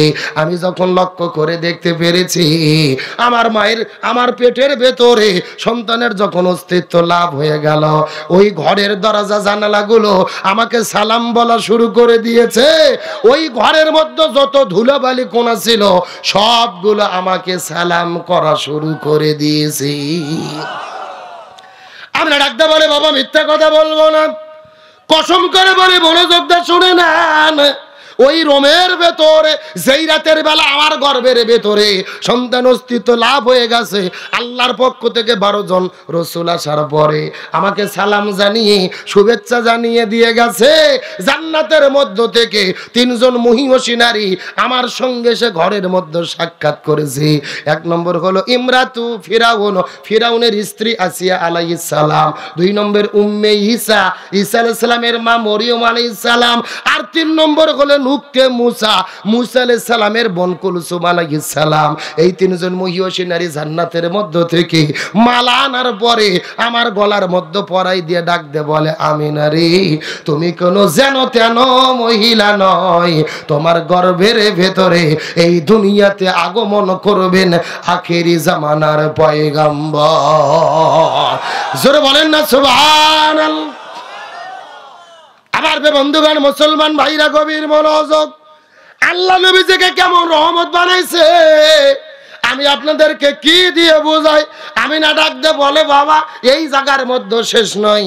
আমার গর্ভের মধ্যে যখন সন্তানের অস্তিত্ব লাভ হয়ে গেল, আমি ঘরের মধ্য থেকে বের হওয়ার পরে কাকের মধ্যে কলস নেওয়ার পরে যখন কূপের কাছে চলে যায়, ওই কূপের কাছে যাওয়ার পরে লক্ষ্য করে দেখতে পারি কূপের পানিগুলো টকবক টকবক টকবক টকবক করে ফুলতে ফুলতে ফুলতে কূপের মুখের কাছে আসার পরে ডেকে বলে, এ আমেনা, তোমার কষ্ট করে পানি নেওয়ার জন্য কূপের কাছে তোমাকে আসতে হবে না, তোমার গর্ভের ভেতরে আখিরি জামানার পয়গম্বর তুমি আমেনা যদি ঘোষণা করো, আমরা কূপের পানিগুলো নিজের থেকেই তোমার ঘরের দরজায় যেতে চাই। আমার নবীজি কেমন রহমত ছিল আমি আপনাদের কি দিয়া বোঝাই। এই কথা বলার পরে নবীজি, এই কথা বলার পরে আমিনা মুখ থেকে থুতু বের করার পরে নিক্ষেপ করলেন। ওই থুতুটা নিক্ষেপ করার পরে আমিনা ডাক দিয়ে বলে, বাবা, এই থুতুটা লক্ষ্য করে দেখেন, থুতুর মধ্য থেকে সুঘ্রাণ বের হয়ে হয়ে ওই ঘরের মধ্য থেকে বের হয়ে পুরো মক্কা শহরের মধ্যে গন্ধ প্রবাহিত হয়। আমিনা ডাক দিয়ে বলে, বাবা, এখান থেকে বোঝা গেল আমার শরীরের কোনো সুঘ্রাণ নয়, বরং আমার পেটের ভেতরে যেই অনাগত সন্তান এসেছে ওই সন্তানের কারণে সুঘ্রাণ প্রবাহিত হয়। আমার বন্ধুগণ, মুসলমান ভাইরা, গভীর মনোযোগ লক্ষ্য করুন। আমার নবীজি মায়ের গর্ভের মধ্য থেকে জন্মগ্রহণ করেছে। প্রত্যেকটা সন্তানের মায়ের নারের সঙ্গে সম্পর্ক থাকে, কিন্তু নবীজির মায়ের নারের সঙ্গে কিন্তু কোনো সম্পর্ক ছিল না। ওই রত্ন নারটা কাটা ছিল। আর এই দুনিয়ার মধ্যে যত সন্তান আগমন করে প্রত্যেকটা সন্তানকে দেখবেন, আমরা দুনিয়ায় আসার পরে 4-5 বছর যখন আমাদের বয়স হয়ে যায়, আমাদের কিন্তু সুন্নাতি খাতনা করার প্রয়োজন হয়। কিন্তু নবী দুনিয়ায় আগমন করেছে, নবীর কোনো খাতনা করার প্রয়োজন হয় নাই রে। নবী মায়ের গর্ভের মধ্য থেকে সুন্নাতি খাতনা করা অবস্থায় দুনিয়াতে আগমন করেছে। তার কারণে আমার নবী হলেন পৃথিবীর সেরা মানব। ওই নবীর লজ্জাস্থান দুনিয়ার মানুষে দেখবে। আর নবীর লজ্জাস্থানে দুনিয়ার কোনো মানুষ স্পর্শ করবে, এটা কিন্তু আমার নবীজি সহ্য করতে, এটা কিন্তু আমার আল্লাহ তাআলা সহ্য করবে না। এই জন্য নবীজিকে খাজনা করা অবস্থায় দুনিয়ায় আগমন করেছে। এই দুনিয়ার মধ্যে সবচাইতে কষ্টের কাম হলো এই দুনিয়ার মধ্যে সন্তান প্রসব করা। এর চাইতে বড় কষ্টের কোনো কাজ নাই। আপনি কিন্তু কষ্ট বুঝবেন না, আপনার স্ত্রী কিন্তু কষ্টের কথা বলতে পারবে। আমি কিন্তু কষ্টের কথা জানি না, আমার মা কিন্তু কষ্টের কথা বলতে পারবে। তার কারণ এই পৃথিবীর চিকিৎসা বিজ্ঞানীগণ বলে মায়ের গর্ভের ভেতরে সন্তানের যখন 6 মাস পার হয়ে 7 মাস পর্যন্ত বয়স হয়ে যায়, ওই সন্তান মায়ের গর্ভের ভেতরে পা গুলো থাকে ওপরের দিকে, মাথাগুলো থাকে নিচের দিকে। 7 মাস যখন বয়স হয়ে যায় সন্তানের পা গুলো মায়ের কলিজা বরাবর ঠেকে যায়। এই সন্তান মায়ের কলিজায় পা দিয়ে বারবার লাথি আর ধাক্কা মারতে থাকে। আমার প্রিয় বন্ধুগণ, মুসলমান ভাইরা, এই পৃথিবীর চিকিৎসা বিজ্ঞানীগণ গবেষণা করে বলেছে এই 3-4 মাসের ভেতরে প্রত্যেকটা সন্তান মায়ের কলিজার ভেতরে 3000 থেকে 3500 বার পর্যন্ত সন্তান লাথি মারে। আপনি আপনার মায়ের কলিজার মধ্যে লাথি মেরেছেন, আমি আমার মায়ের কলিজার মধ্যে লাথি মেরেছি। মা কত কষ্ট সহ্য করেছে দুনিয়ার কোনো মানুষকে জানাই নাই। নিজের অজান্তেই মায়ের চোখের কোণ থেকে কখনো ঝরঝর করে পানি বের হয়ে গেছে। কিন্তু সন্তান যখন দুনিয়ার মধ্যে আগমন করেন, মাথা থাকে নিচের দিকে, পা থাকে ওপরের দিকে। আল্লাহ যখন হুকুম করে এই সন্তান প্রসবের সময় মায়ের জরায়ু ভেদ করে 1 নয় 2 নয় 3টা বড় বড় পর্দা ভেদ করে দুনিয়াতে আগমন করতে হয়। সন্তানের যখন জন্মের সময় হয়ে যায়, মাথা থাকে নিচের দিকে, পা থাকে ওপরের দিকে, একেবারে মায়ের বুক কলিজা বরাবর থেকে যায়। ওই সন্তান বারবার কলিজার মধ্যে পা দিয়ে আঘাত করে এই দুনিয়ায় আসার জন্য চেষ্টা করে। কত মা দুনিয়ার মধ্যে আছে সন্তান প্রসব করতে গিয়ে বিদায় নিয়ে চলে যায়, যে কষ্ট সহ্য করতে পারে না, অনেক মার মৃত্যু বরণ হয়ে যায়। আর এই পৃথিবীর চিকিৎসা বিজ্ঞানীগণ ডাক্তার বলেছে এই দুনিয়ার ভেতরে 80% মা বোনেরা সন্তান প্রসব করতে গিয়ে কষ্ট সহ্য করতে পারে না। অনেকে অজ্ঞান হয়ে যায়, অনেকে সেন্সলেস হয়ে যায়। এই কঠিন সময়ে ওই সন্তান যখন প্রসব হয়ে গেল, মা অজ্ঞান হয়ে পড়ে থাকে, কিন্তু দুনিয়ার ভেতরে ওই সন্তান আসার পরে একবার যখন চিল্লায়া মা বলে কান্না করে ওঠে রে, ওই সন্তান হাতের মধ্যে নিয়ে মায়ের বুকের বুক বরাবর যখন রাখা হয়, যেন আমার আল্লাহ তাআলা ওই মৃত মাদেরকে আবারও পূর্ণাঙ্গ জীবিত করে দেয়। লিল্লাহি তাকবীর। এ দিনাজপুর বীরগঞ্জের মুসলমান গভীর মনোযোগ।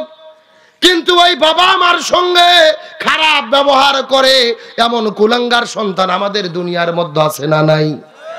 বিয়ের পরে শ্বশুর হয় আব্বা, শাশুড়ি হয় আম্মা, মা হয় বুড়ি আর বাবা হয় বুড়ো। ওই পিতামাতার সঙ্গে ভালো ব্যবহার করে না, এইরকম সন্তান দুনিয়াতে আছে না নাই? এ দিনাজপুরে মুসলমান গভীর মনোযোগ। পিতামাতার খেদমত সম্পর্কে আলোচনা করা আমার কোনো উদ্দেশ্য নয়। আমি বুঝাতে চাইলাম মায়ের সন্তান প্রসবের একটা যন্ত্রণা আছে। কিন্তু নবীর মা আমেনা বলে, আমি আমেনা কসম করে বলি আমি আমার শিশু সন্তান মুহাম্মদকে আমি প্রসব করেছি, আমি বিন্দু মাত্র কোনো কষ্ট বুঝতে পারি না। এখানে লেখছে মহিলারা চলে গেছে না যাচ্ছে। মহিলাদের জন্য স্পেশাল আলোচনা হবে। তো মহিলাদের শুরুতেই কি ওয়াজ করা যায়? মহিলাদের ওয়াজ করার একটা জায়গা আছে। আমি প্রথমে যদি মহিলার ওয়াজ শুরু করি, পুরুষেরা মনে করবে আমরা চলে যাই। একটা জায়গা আছে না, ছেলে মানুষের জায়গা মতো নিয়ে যায় তুইয়া মহিলার ওয়াজ ধরা লাগবে। ভাইরে কখন কি করা লাগবে? দুধ অতই সোজা, বাছুর ছেড়ে দিলি দুধ বাড়ায়, আগে কিছুক্ষণ ঘুতোঘুতি করা লাগে। টাকা চাইলি দিবি, আগে ওয়াজ শুনে খুশি হওয়া লাগবে। চলছে তবে কোনো ওটাউটি করা যাবে? তাহলে এখন চিৎকার করে বলেন ওই রসুলের সম্মান মর্যাদা কম না বেশি? আরো জোরে বলেন। আমার বন্ধুগণ মুসলমান ভাইরা গভীর মনোযোগ। আল্লাহ নবীজিকে এত পরিমাণ ভালোবাসে, মহিলাদেরকে বলতেছে মা বোনেরা ধৈর্য ধরে আর 5টা মিনিট বসেন, আপনাদের জন্য এত স্পেশাল আলোচনা আছে। আমি আশা করি জীবনে সেরকম ওয়াজ শোনেননি। বসেন, ধৈর্য হারা হয়েন না, বসেন। আল্লাহ মা বোনদের থাকার তৌফিক দিক, বলেন আমিন। আমার বন্ধুবান মুসলমান ভাইরা গভীর মনোযোগ লক্ষ্য করুন, আল্লাহ নবীজিকে এত পরিমাণ ভালোবাসে, কিন্তু নবীজির মতো এত বড় এতিম দুনিয়ার মধ্যে কেউ ছিল? কিন্তু আমার প্রশ্ন হলো, আল্লাহ নবীজিকে যদি ভালোবাসবে, আল্লাহ নবীজিকে এত বড় এতিম কেন বানাইলো? নবীজির উপাধির নাম হলেন হাবিবুল্লাহ, ইব্রাহিম নবীর উপাধি হলেন খলিলুল্লাহ। খলিলুল্লাহ তাদেরকে বলা হয় যেই ব্যক্তি আল্লাহকে ভালোবাসে, আর হাবিবুল্লাহ তাকে বলা হয় যাকে আল্লাহ নিজেই ভালোবাসে। কিন্তু আমার প্রশ্ন হলো, যেই নবীকে আল্লাহ এত পরিমাণ ভালোবাসে, ওই নবীজিকে এত বড় এতিম আল্লাহ তাআলা কেন বানাইলো? কারণ আছে না নাই? নবীর মতো এত বড় এতিম দুনিয়ার মধ্যে কেউ ছিল না। নবীর জন্মের আগে নবীর বাবা দুনিয়া থেকে বিদায় নিয়ে চলে গেছে। নবীর জন্মের কিছুদিন পরে নবীর মা বিদায় নিয়ে চলে গেছে। নবী চলে গেলেন তার দাদার কাছে, দাদা বিদায় নিয়ে চলে গেল, নবী চলে গেলেন তার চাচার কাছে, চাচাও বিদায় নিয়ে চলে গেলেন। নবীর মতো এত বড় এতিম কেউ ছিল? শিশুকালে মইরা গেছে মা, গর্ভে থাকতে মরছে পিতা, নবী চোখে দেখিলেন না। আমায় কে করিবে লালন পালন, কে দিবে সান্ত্বনা? এই দুনিয়ার বড় এতিম নবী ছিলেন একজনা। আমার নবীর মতো এতিম দুনিয়ার মধ্যে কেউ ছিল না। কিন্তু আমার নবীজি এই দুনিয়ার ভেতরে, নবীর বাবা গেলেন, মা গেলেন, দাদা গেলেন, কিন্তু নবীর চাচা আবু তালিব নবী থাকার মতো জায়গা দিল, নবীকে সন্তানের মতো লালন পালন করলো, খাবারের সময় খাদ্য দিল, শরীরের মধ্যে পোশাক দিলেন, নবীকে এত ভালোবাসা মহব্বত দিয়ে লালন পালন করলেন। নবীর চাচা আবু তালিব, চিৎকার করে বলেন তো, নবীর চাচা আবু তালিব কি জান্নাতে যেতে পারবে? আরো ধরে বলেন। এ দিনাজপুরের মুসলমান গভীর মনোযোগ, উপর থেকে প্রচন্ড বৃষ্টি পড়তেছে, বৃষ্টির মতো কুয়াশা আপনাদের শরীরে পড়তেছে, অনেকেই ভিজে কষ্ট করে বসে আছেন। বেশি কষ্ট দেব না, লম্বা আলোচনা করব না, তবে যেই মেসেজটা দিতে চাই, এই কয়েকটা মিনিট একটু আপনাদের কষ্ট করে বসতে হবে। আমার নবীজিকে আবু তালিব এত ভালোবাসলো, এত মহব্বত করলো, সন্তানের মতো লালন পালন করলেন, ঘরের মতো থাকার মতো জায়গা দিল। অথচ ওই আবু তালিব নবীকে এত মহব্বত করার পরেও কেন জাহান্নামে যাবে? জানার দরকার আছে না নাই? এতটুকু যদি আপনাদের বলি, তাহলে আজকের আলোচনার মেসেজ ক্লিয়ার হয়ে যাবে ইনশাআল্লাহ। বলেন, আমি আপনাদেরকে বলবো। তবে এখন যদি অনুমতি দেন, আমি মহিলাদের জন্য 2 মিনিট কিছু বলবো। বলার দরকার আছে না নাই? আমার বন্ধুগণ মুসলমান ভাইরা গভীর মনোযোগ, আমার নবীজি মসজিদুল নববীর ভেতরে সমস্ত সাহাবায়ে কেরামদেরকে ডেকে বলে, এ সাহাবীরা তোমরা মনোযোগ দিয়ে শুনে নাও, মহিলাদের জন্য 4টা আমল করতে হবে। এই 4টা আমল যদি কোনো মহিলা করতে পারে, আল্লাহ তাদের জন্য 8টা জান্নাতের দরজা খুলে দিবে। যেই দরজা পছন্দ, ওই দরজা দিয়ে তারা জান্নাতে চলে যাবে। চিৎকার করে বলেন তো দেখি, কয়টা আমল করতে হবে? আরো জোরে বলেন। সাহাবীরা জিজ্ঞেস করে বলেন, ইয়া রাসূলুল্লাহ, এই 4টা আমলগুলো কি আপনার কাছে জানতে চাই। রাসূল ডাকতে বলেন, 1 নম্বর হলো নামাজ, 2 নম্বর হলো রোজা, 3 নম্বর স্বামীর খেদমত, 4 নম্বর পর্দা। 1 নম্বর নামাজ, 2 নম্বর রোজা, 3 নম্বর স্বামীর খেদমত, 4 নম্বর পর্দা। চিৎকার করে বলেন তো, আমল করতে হবে কয়টা? 1। কে রে, মুখস্থ করলে কি গুনাহ হবে? আজকে যেই ওয়াজ করতেছি মুখস্থ করেন, সারা জীবন বইয়ের কাছে করা লাগবে। রাজি আছেন? এ দিনাজপুরের মুসলমান গভীর মনোযোগ, মহিলাদের জন্য 4টা আমল করতে হবে। এই 4টা আমল করলে আল্লাহটা জান্নাতের দরজা খুলে দেবে। 1 নম্বর হলো নামাজ, 2 নম্বর হলো রোজা, 3 নম্বর স্বামীর খেদমত, 4 নম্বর পর্দা। 1 নম্বর নামাজ, 2 নম্বর রোজা, 3 নম্বর স্বামীর খেদমত, 4 নম্বর পর্দা। চিৎকার করে বলেন, আমল করতে হবে কয়টা? আরো জোরে।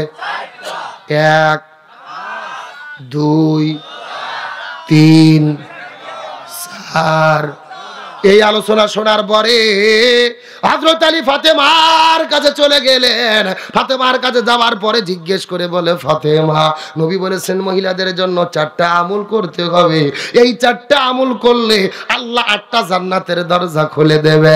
এই কথা শোনার পরে ফাতেমা এক দৌড়ে নবীর কাছে চলে গেলেন। যাওয়ার পরে জিজ্ঞেস করে বলে, বাবা আপনি নাকি বলেছেন মহিলাদের জন্য 4টা আমল করতে হবে, এই 4টা আমলই মহিলাদের জন্য জরুরি, কিন্তু আপনার কাছে জানতে চাই বাবা এই 4টা আমলের ভেতরে সবচাইতে দামি আমল কোনটি? কি প্রশ্ন করছে আপনাকে বুঝতে পারছেন? আমল 4টাই দরকার, তবে 4টা আমলের ভেতরে সবচাইতে দামি আমল জানার দরকার আছে না নাই? আপনাদের দরকার না থাকলেও মহিলাদের দরকার। আবার বন্ধুগণ, মুসলমান ভাইরা গভীর মনোযোগ লক্ষ্য করুন। ফাতেমা নবীর কাছে জিজ্ঞেস করে বলেন, ইয়া রাসূলুল্লাহ, এই 4টা আমলের মধ্যে সবচেয়ে গুরুত্বপূর্ণ আমল কোনটা? রাসূল ডাকতে বলে, ফাতেমা রে, তুমি খুব গুরুত্বপূর্ণ প্রশ্ন করেছো রে মা। এই 4টা আমলের ভেতরে সবচেয়ে গুরুত্বপূর্ণ আমল কোনটা? মনোযোগ দিয়ে বোঝার চেষ্টা করো, ভালো করে জানার চেষ্টা করো। 1 নম্বর হলো নামাজ। নামাজ হলো ওয়াক্ত মতো ফরজ। ফজরের সময় ফজর, জোহরের সময় জোহর, আসরের সময় আসর, মাগরিবের সময় মাগরিব, এশার সময় এশা। নামাজ হলো ওয়াক্ত মতো ফরজ। রমজান মাস যখন আসবে তখন রমজান মাসে রোজা রাখা ফরজ। আর স্বামী যখন কাছে থাকবে তখন স্বামীর খেদমত করা ফরজ। স্বামী যখন কাছে থাকবে, চিৎকার করে বলেন কোথায় থাকবে? এ জোরে বলেন। স্বামী যখন কাছে থাকবে স্বামীর খেদমত করা ফরজ। কিন্তু আপনাদের জিজ্ঞাসা করি, বলেন তো, একজন ছেলে সুন্দরী মেয়েকে বিয়ে করার পরে ওই বউটা থুয়ে যদি মালয়েশিয়া কিংবা সৌদি আরবে চলে যায়, ওই বউ কি স্বামীর খেদমত করতে পারবে? আরো জোরে বলেন। দেখবেন এমনও স্বামী আছে বিয়ে করে সুন্দরী বউ বাড়ির মধ্যে থুইয়া বিদেশে চলে গেছে, 10 বছরে বাড়ির মধ্যে ফেরে না। 10 বছর পরে বইয়ের নামে অ্যাকাউন্ট করেছে, মাসে মাসে বইয়ের অ্যাকাউন্টে টাকা পাঠায়। 10 বছর পরে বিদেশ থেকে বাড়িতে আসে দেখে ঘরের মধ্যে বউও নাই, অ্যাকাউন্টে টাকাও নাই। কথা কন, কথা কন। এইরকম ঘটনা ঘটে কি ঘটে না? আর যেই বাড়িতে বউ থুয়ে স্বামী বিদেশ চলে যায়, ওই বইয়ের মোশান দেখে কে?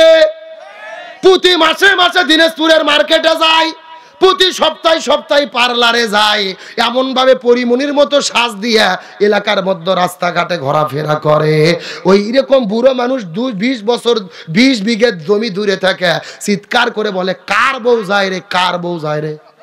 কথা কন, কথা কন। চাচাক যদি বলে, কেবা চাচা বুড়ো হয়েছেন? বা চাচা বলে, বয়স বুড়ো হয়েছে, মন তো বুড়ো হয়নি। কথা কন। চাচার কোনো দোষ নাই, দিনাজপুরের যুবকদের কোনো দোষ নাই, দোষ হলো তাদের যারা পর্দা করে না। ভালো করে বোঝার চেষ্টা করেন। মেয়েরা যদি পর্দা করতো, কোনো যুবকের ইফটিজিং করা তো দূরের কথা, কাছে যাওয়ার কোনো চান্স পেত না। আপনাদের এই গ্রামের ভেতরে 20 বছরের সুন্দরী মেয়ে, পরিমণির মতো সুন্দরী, কিন্তু একেবারে ভরকা পরে হাত মুজো পাও মুজো পুরো শরীর ঢাকে যদি রাস্তাতে হেঁটে যায়, যুবকেরা দেখার পরে কি বলবে? বলবে, আসসালামু আলাইকুম খালাম্মা, কেমন আছেন? কথা কন না গা। তার কারণ ভেতরে জিনিসটা কি বোঝা তো যাচ্ছে না। কিন্তু আপনার বইয়ের বয়স যদি 40 বছর হয়, 40 বছরের বুড়ি আজরা পাঁচরা বের করিয়া মাথার চুল ছাড়িয়ে দিয়া পোল্ট্রির মতো একেবারে মমতাজ মার্কা শাড়ি পরিয়া হাই হিল পরে কিল কিল করে রূপ বানেন আছে কোমর দুলাইয়া যদি বিয়া পর্দা হয়ে রাস্তাতে হেঁটে যায়, যুবকেরা যাবার পরে কি খালা বলবে? বলবে আসসালামু আলাইকুম আপা, কিছুক্ষণ পরে খেপা। কথা কন। তার মানে বোঝা গেল মহিলারা যদি পুরুষদের কাছে ভালো ব্যবহার পেতে চায়, আগে পর্দার ভেতরে থাকার দরকার আছে না নাই? পর্দা ছাড়া কোনো মহিলার নিরাপত্তা হতে পারে? আবার বন্ধুগণ, মুসলমান ভাইরা গভীর মনোযোগ। এই জন্য নবী বললেন, ফাতেমা গভীর মনোযোগ। স্বামী যখন কাছে থাকবে তখন স্বামীর খেদমত করা ফরজ। আর পর্দার কোনো বয়স নাই, পর্দার কোনো মুহূর্ত নাই, পর্দার কোনো ওয়াক্ত নাই। একটা মহিলা যুবতী হওয়ার পর থেকে প্রতিটি জায়গায়, প্রতিটি ক্ষণে, প্রতিটি মুহূর্ত পর্দা মেনে চলা ফরজ। ফাতেমা ডাকতে বলে, বাবা আমি বুঝতে পেরেছি মহিলাদের জন্য 4টা আমলই জরুরি, কিন্তু তার ভেতরে গুরুত্বপূর্ণ আমলের নাম হলেন পর্দা। জোরে বলেন আমল কি? আরো জোরে, সাউন্ড নাই। আপনাদের কি কষ্ট হচ্ছে? আরে পর্দার মিছিল করতে কি কোনো ভয় আছে? এমন সাউন্ড দেবেন মহিলাদের প্যান্ডেল যেন পার হয়ে যায়। রাজি আছেন? এ জোরে বলেন দামি আমলের নাম কি? আরো জোরে, জোর হলো না। দেখি মহিলা কেমনে পালায়, আগে এদের সাইজ করি। কষ্ট হচ্ছে? রাগ করতেছেন? আলোচনা কি চলবে? পর্দা কি সবাই এলাকার মা বোনেরা করে? কথা কর না কে? বেপর্দা মহিলা আছে না নাই? এ যুগের নারীদের ধরন বলিতে লাগে শরম। সকাল বেলা, আরে সকাল বেলা বোরকা পরে, বিকাল বেলা ওড়না নাই। দাদা ভাই ডিজিটাল দেশ বুঝি এটাই। দেখবেন সকালে এমন ভাবে বোরকা পড়ছে সেনার কোনো বুদ্ধি নেই, আবার বিকেলে বোরকা তো দূরের কথা, শরীরে ওড়না পর্যন্ত থাকে না। এরকম মহিলা আছে না নাই? আমার দিকে তাকান, আমার ওড়না যদি থাকে তাকান তাকান, এরকম হাতের মধ্যে ওড়না নেই, শুধু পেঁচাই পেঁচাই পেঁচাই, একেবারে পেঁচে পেঁচে দড়ির মতো সেকন করে, সাপের মতো চকলেটের মতো মোড়াইয়া এই গলার মধ্যে দিয়ে পেছন দিক দিয়ে ফেলে দেয়। আছে না নাই? আচ্ছা বলেন তো ভাই, পেছনে ঢাকার কি কিছু আছে? এটা পর্দা না বাটপারি? আরে নারী হলো ঘরের শোভা, স্বামীর সেবা করে। এখন উল্টো দেখি নারীরা সব স্বামীকে ধরে মারে। ঠিক? কারা কারা বইয়ের হাতে মার খাচ্ছেন হাত উঠান তো দেখি। না না না, একজনও নাই, সবার বউ তো রাবিয়া বস্ত্রী। আমার বন্ধুগণ, মুসলমান ভাইরা গভীর মনোযোগ লক্ষ্য করুন। মা বোনদেরকে ডাকতে বলি, মা বোনের আপনাদের জন্য গুরুত্বপূর্ণ আমলের নাম হলেন পর্দা। জোরে বলেন নাম কি? ভালো করে বোঝেন, মহিলারা যদি পর্দা না মেনে চলে, ওই মহিলাদের কবরের ভেতরে কত আযাব আসবে। 1 মিনিটের মধ্যে আপনাদেরকে একটা দৃষ্টান্ত দিতে চাই। ওই পাকিস্তান দেশের করাচি শহরের ঘটনা। আজ থেকে কয়েক বছর আগে একটা সুন্দরী মেয়ে এই দুনিয়া থেকে বিদায় নিয়ে চলে গেছে। এলাকার মানুষেরা তার জন্য যখন কবর খোঁড়ার জন্য চলে গেল, কবর খুঁড়তে খুঁড়তে লক্ষ্য করে দেখে ওই কবরের ভেতরে 1 নয় 2 নয় 99টা বিষাক্ত সাপ এসে হাজির হয়ে গেছে। এ দেশের মুসলমান গভীর মনোযোগ। ওই 99টা সাপ দেখার পরে মানুষেরা বড় টেনশনে পড়ে গেলেন। জীবনে কতদিন কবর খনন করেছি, এইরকম তো কোনোদিন কবরের মধ্যে সাপ দেখতে পারি নাই। প্রথম কবর বাদ দিয়ে 2 নম্বর কবর যখন খনন করা শুরু করলেন, ওই 2 নম্বর কবরে লক্ষ্য করে দেখেন 99টা সাপ চলে এসেছে। 2 নম্বর কবর বাদ দিয়ে 3 নম্বর কবরটা যখন খনন করা শুরু করলেন, 3 নম্বর কবরের ভেতরেও 99টা সাপ তিনি দেখতে পারলেন। এলাকার বড় বড় মুফতি মুহাদ্দিস হুজুরদেরকে ডাকা হলো, এ হুজুরেরা ফতোয়া দাও তো দেখি, এখন আমরা করব কি? তোমাদের কাছে জানতে চাই। এমন সময় পাকিস্তান দেশের মুফতিগুলো ফতোয়া দিয়ে দিল, পৃথিবীর মানুষেরা একে একে 3টা কবর খনন করেছেন, 3 কবরের মধ্যে 99টা সাপ চলে এসেছে।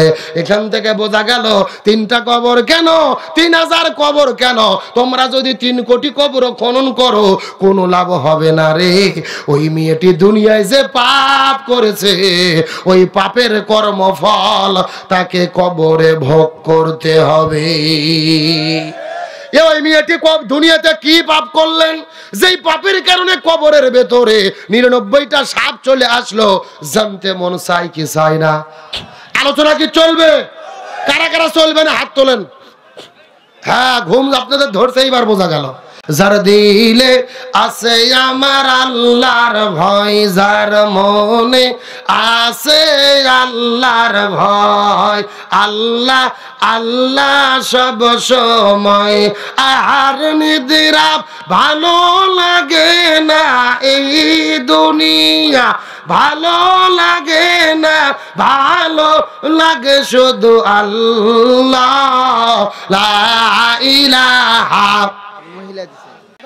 আমার বন্ধুগণ, মুসলমান ভাইরা, গভীর মনোযোগ লক্ষ্য করুন। আমি আর 5টা মিনিটের মধ্যে আলোচনা শেষ করে দেব। শেষ কথাগুলো আপনারা ভালো করে মনোযোগ দিয়ে বোঝার চেষ্টা করবেন।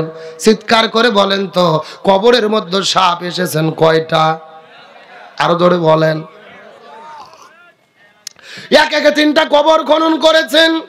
3টা কবরের মধ্যে 99টা সাপ আসার পরে এলাকার মানুষেরা বড় টেনশনের মধ্যে পড়ে গেল। হুজুরেরা ফতোয়া দিয়ে দিল 3 কোটি কবর খনন করে কোনো লাভ নাই। ওই মেয়ের যেই পাপ করেছে ওই পাপের কর্মফল কবরের মধ্যে ভোগ করতে হবে। বরং তোমরা জমিনের ভেতরে যেই 3টা কবর খনন করেছ ওই 3টা কবরের ভেতরে 1ম নম্বর তোমরা যেই কবরটা খনন করেছিলে ওই কবরের ভেতরে 99টা সাপের মধ্যে মেয়েটিকে তোমরা দাফন করে দাও। দয়া করে 2 মিনিট বসেন। ভুল কি না করে 2 মিনিট বসেন। আমার বন্ধুগণ, মুসলমান ভাইরা, গভীর মনোযোগ লক্ষ্য করুন। হুজুরেরা ফতোয়া দিয়ে দিল 99টা সাপের ভেতরে ওই মেয়েটিকে তোমরা দাফন করে দাও। মানুষেরা বড় টেনশনে বললেন, কেমন করে সাপের মধ্যে মেয়েটিকে দাফন করে দেবে? জোহর নামাজ পার হয়ে যায়, দাফন হয় না। আসর নামাজ পার হয়ে যায়, তারপর মেয়েটিকে দাফন করে দেওয়া হয় না।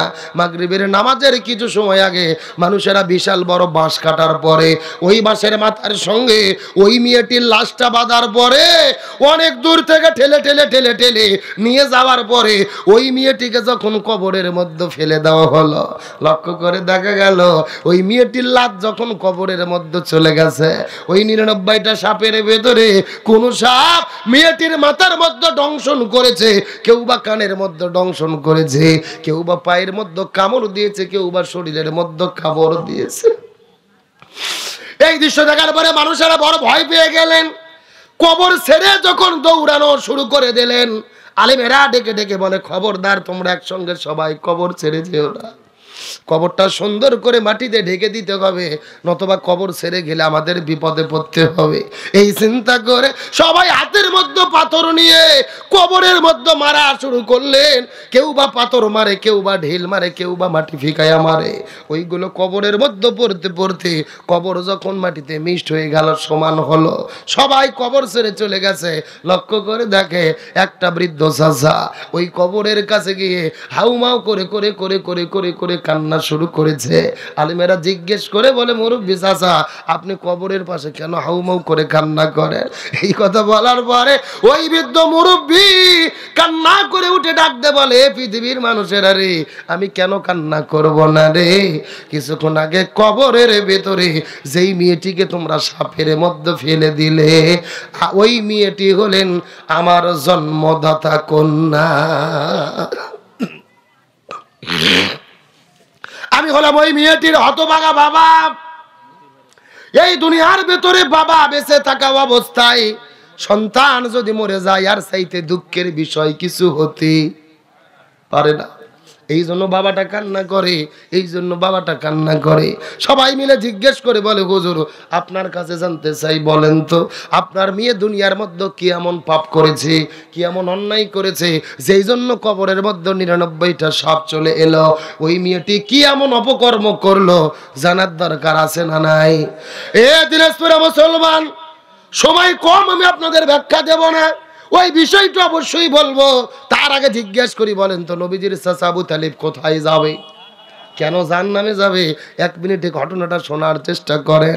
নবীজির চাচা আবু তালিব যেদিন দুনিয়া থেকে বিদায় নিয়ে চলে যাবে, তার মৃত্যুর আগে রাসূল আমার আবু তালিবের কাছে যাবার পরে ডাক দিয়ে বলে, চাচা আপনাকে অনুরোধ করে বলি, একবার শুধু বলবেন লা ইলাহা ইল্লাল্লাহ মুহাম্মাদুর রাসূলুল্লাহ, বলার কোনো দরকার নাই। আল্লাহকে স্বীকার করেন, আমি তাহলে আল্লাহর সঙ্গে ঝগড়া করে প্রয়োজনে আপনাকে জান্নাতে নিয়ে যাব। এ দিনাজপুরের মুসলমান এখনো কথার গুরুত্ব বোঝেন নাই। রাসূল লাগতে বলেন চাচা পুরো কালেমা পড়ার দরকার নাই, একবার শুধু বলবেন লা ইলাহা ইল্লাল্লাহ, আল্লাহকে স্বীকার করেন, মুহাম্মদ রাসূলুল্লাহ বলার কোনো দরকার নাই।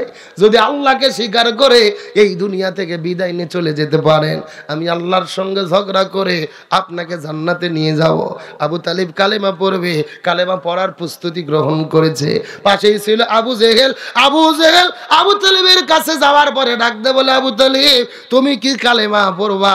মুহাম্মাদের কথা শুনবা, বাপদাদার ধর্মে চুলকালি লাগাই দেবা, সারা জীবন বাপদাদার ধর্ম পালন করলাম, মৃত্যুর আগে তুমি কি বাপ দাদার ধর্মে চুলকালি লাগাইয়া ওই মুহাম্মাদের ধর্ম গ্রহণ করবা? আবু জেহেল কথা বলার পরে আবু তালিব আর কালেমা পড়লেন না। কালেমা না পড়ে বেঈমান হয়ে দুনিয়া থেকে বিদায় নিয়ে চলে গেলেন।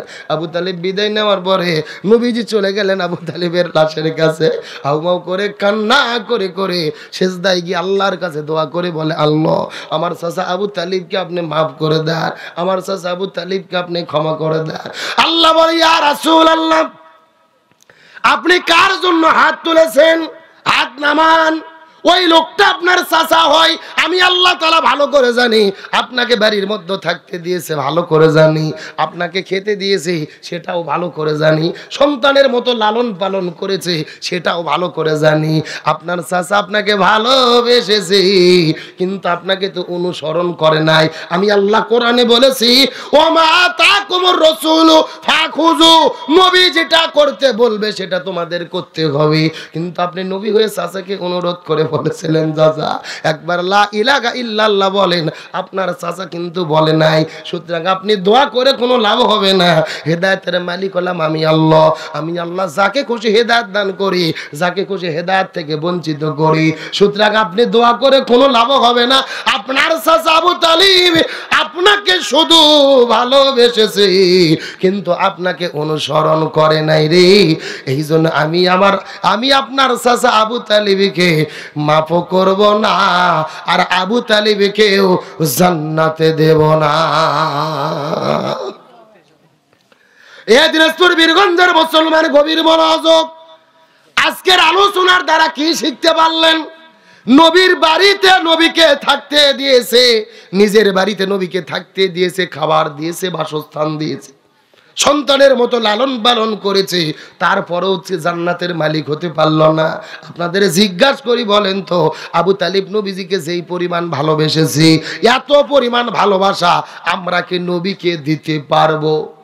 দিতে পারবো না, কখনোই সম্ভব নয়। কিন্তু তারপরে এত ভালোবাসা দেওয়ার পরে আবু তালিব কেন জাহান্নামের মধ্যে গেল? শুধু ভালোবেসেছে কিন্তু অনুসরণ করে নাই। এখান থেকে শিক্ষা দাঁড়ালো, এই বাংলাদেশে দিনাজপুর জেলার ভেতরে, আপনাদের বীরগঞ্জ থানার ভেতরে যারা শুধু মুখে মুখে মুসলমান বলে পরিচয় দেয়, মসজিদের মধ্যে নবীর প্রতি দরুদ পাঠ করে, নবীর প্রতি ইয়া নবী সালাম আলাইকা বলে, নবীকে ভালোবাসে, শুধু মুখে মুখে কাজের মাধ্যমে নবীর আদর্শ গ্রহণ করে না, নবীর আন্দোলন করে না, নবীর আদর্শ বাস্তবায়নের জন্য কাজ করে না, শুধু মুখে মুখে ভালোবাসে কিন্তু নবীর আদর্শ ধরে না, এদের কেউ আবু তালিবের মতোই জাহান্নামে যেতে হবে। আরো জোরে বলেন। আজকে নবীকে ভালোবাসার লোকের অভাব নাই। মুখে মুখে বলে আমি মুসলমান, আবার মাইক পেলে বক্তব্য দেয় আমরা শরিয়া আইনে বিশ্বাস করি না। নাউজুবিল্লাহ বলেন। শরিয়া আইন কাকে বলে? কোরআনের আইন, হাদিসের আইন, রাসূলের আদর্শ। যারা বলে শরিয়া আইনে বিশ্বাস করি না, এরা কখনো মুসলমানের বাচ্চা থাকতে পারে না। বাংলাদেশের সবচেয়ে বড় দলের নেতা মির্জা ফখরুল ইসলাম আলমগীর মহাসচিব আজকে বক্তব্য দিয়েছে যে আওয়ামী লীগদের কোনো টেনশন নাই, আওয়ামী লীগের বিরুদ্ধে যত মামলা হয়েছে আমরা সব মামলা উঠাইয়া নেব। জোরে কোন সুবহানাল্লাহ। কি জোরে কোন নাউজুবিল্লাহ। বলছে আওয়ামী লীগের লোকের কোনো টেনশন নাই, আপনারা ধানের শীষে ভরসা রাখেন, আমাদের প্রতি ভরসা রাখেন, আপনাদের মামলা উঠাবো, নিরাপত্তা দেব। আমি মনে করি এই নেতার এই বক্তব্য জুলাইয়ের সাথে গাদ্দারি ছাড়া কিছু হতে পারে না। আমরা পরিষ্কার করে বলতে চাই, এই জমিনের ভেতর আপনি বিএনপি করেন, জামাত করেন, চরমোনাই করেন, হেফাজত করেন, যে দল খুশি আপনি করেন। তবে আমার প্রশ্ন, 2000 ছাত্র জনতাকে যারা হত্যা করেছে, আলেমদের জেলেবন্দি করেছে, আল্লামা সাঈদীকে হত্যা করেছে, 33,000 ছাত্র জনতাকে আহত করেছে, ওই আওয়ামী লীগকে যারা পুনর্বাসনের জন্য চেষ্টা করবে, এদেরকে জাতি বয়কট করবে এবং এদেরও পরিণতি ওই পতিত স্বৈরাচারদের মতোই হবে। আপনি কিভাবে বললেন আওয়ামী লীগের উপর থেকে সব মামলা উঠাই না হবে? আরে এরা যে হত্যা করেছে তার বিচার আমরা দেখতে চাই কি চাই না? গণহত্যার বিচার চাই কি চাই না? আপনি কে মামলা উঠে নেওয়ার? আবু সাঈদকে হত্যা করেছে, আবু সাঈদের বাবা জানে কত কষ্ট, মা জানে সন্তান হারানোর কি বেদনা। 2000 ছাত্র জনতাকে হত্যা করেছে, এই সন্তানের বাবা মা গুলো কেঁদে কেঁদে আজকে পাগল হয়ে গেছে। তাদের সামনে দাঁড়িয়ে যখন বলা হয় মামলা উঠে আনা হবে, এটা তামাশা ছাড়া কিছু হতে পারে না। আমাদের বগুড়ার কিছু সন্তান তারেক জিয়াকে বলতে চাই, মহাসচিবকে বলেন এই বক্তব্যের জন্য তার ক্ষমা চাইতে হবে। আমরা স্বৈরাচারের পুনর্বাসন মেনে নিতে পারি, যারা অন্যায় করেনি তারা এলাকায় থাক, আমাদের সমস্যা নাই। তবে যারা অপরাধ করেছে, যাদের নামে মামলা হচ্ছে, বিচার হওয়া লাগবে না? ধরে বলে লাগবে না? আর বাংলাদেশের বিএনপি জামাত সব দলকে বলি, আর দলাদলি করেন না। আমরা নিজেরা যখন দল করে ভাগ হয়ে যাব, এই সুযোগে স্বৈরাচার ঢুকে পড়বে। আজকে আমরা তো যা খুশি তাই করতেছি। সারা জীবন আমরা মাজলুম ছিলাম, আওয়ামী লীগের বিরুদ্ধে লড়াই সংগ্রাম করলাম, এখন নিজেরা যুদ্ধ শুরু করেছি। শিক্ষার জন্য আপনাদের একটা গল্প বলতে চাই, রাগ করতেছেন? শেষ করব, শোনেন। 2টা বিড়াল 16 বছর ধরে না খাওয়া, জোরে বলেন কয় বছর? 16 বছর ধরে খাওয়া পায় না। 16 বছর পর একটা রুটি পাইছে, জোরে বলেন কি পাইছে? একটা রুটি পাওয়ার পরে 2 বিড়াল চিন্তা করছে রুটি ভাগ করে খেতে হবে। তখন 2 বিড়াল মিলে রাস্তায় গেছে রুটি ভাগ করবে। এখন 2 বিড়ালের ভিতরে একটা হচ্ছে ছোট বিড়াল আর একটা বড় বিড়াল। 2 বিড়াল রুটি যখন ভাগ করবে, গাছের উপরে ছিল একটা বানর, চেনেন না? বানর লাফ দিয়ে গাছ থেকে নেমে বলতেছে, ভাই তোমরা নিজেরা বন্টন করুন, আমাকে দায়িত্ব দাও, আমি তোমাদের সম বন্টন করে দেব। তখন 2 বিড়াল চিন্তা করতে, ঠিক আছে, বান্দর যেহেতু দায়িত্ব চাচ্ছে, দিলাম দায়িত্ব।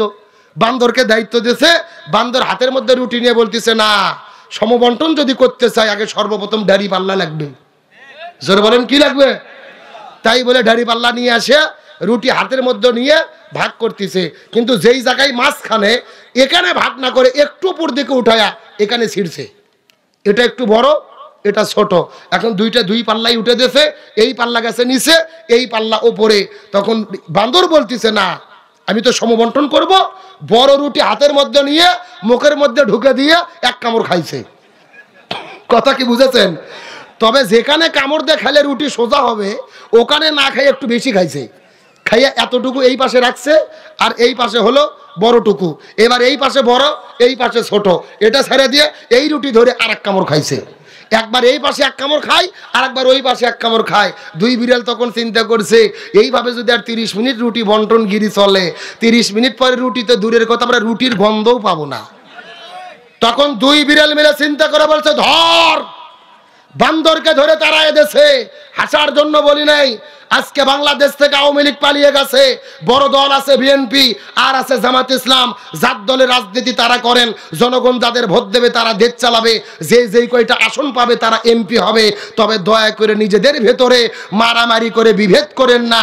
এই সুযোগে ওই ভারতেরা ওই হাসিনাকে দেশে ঢুকানোর চেষ্টা করবে।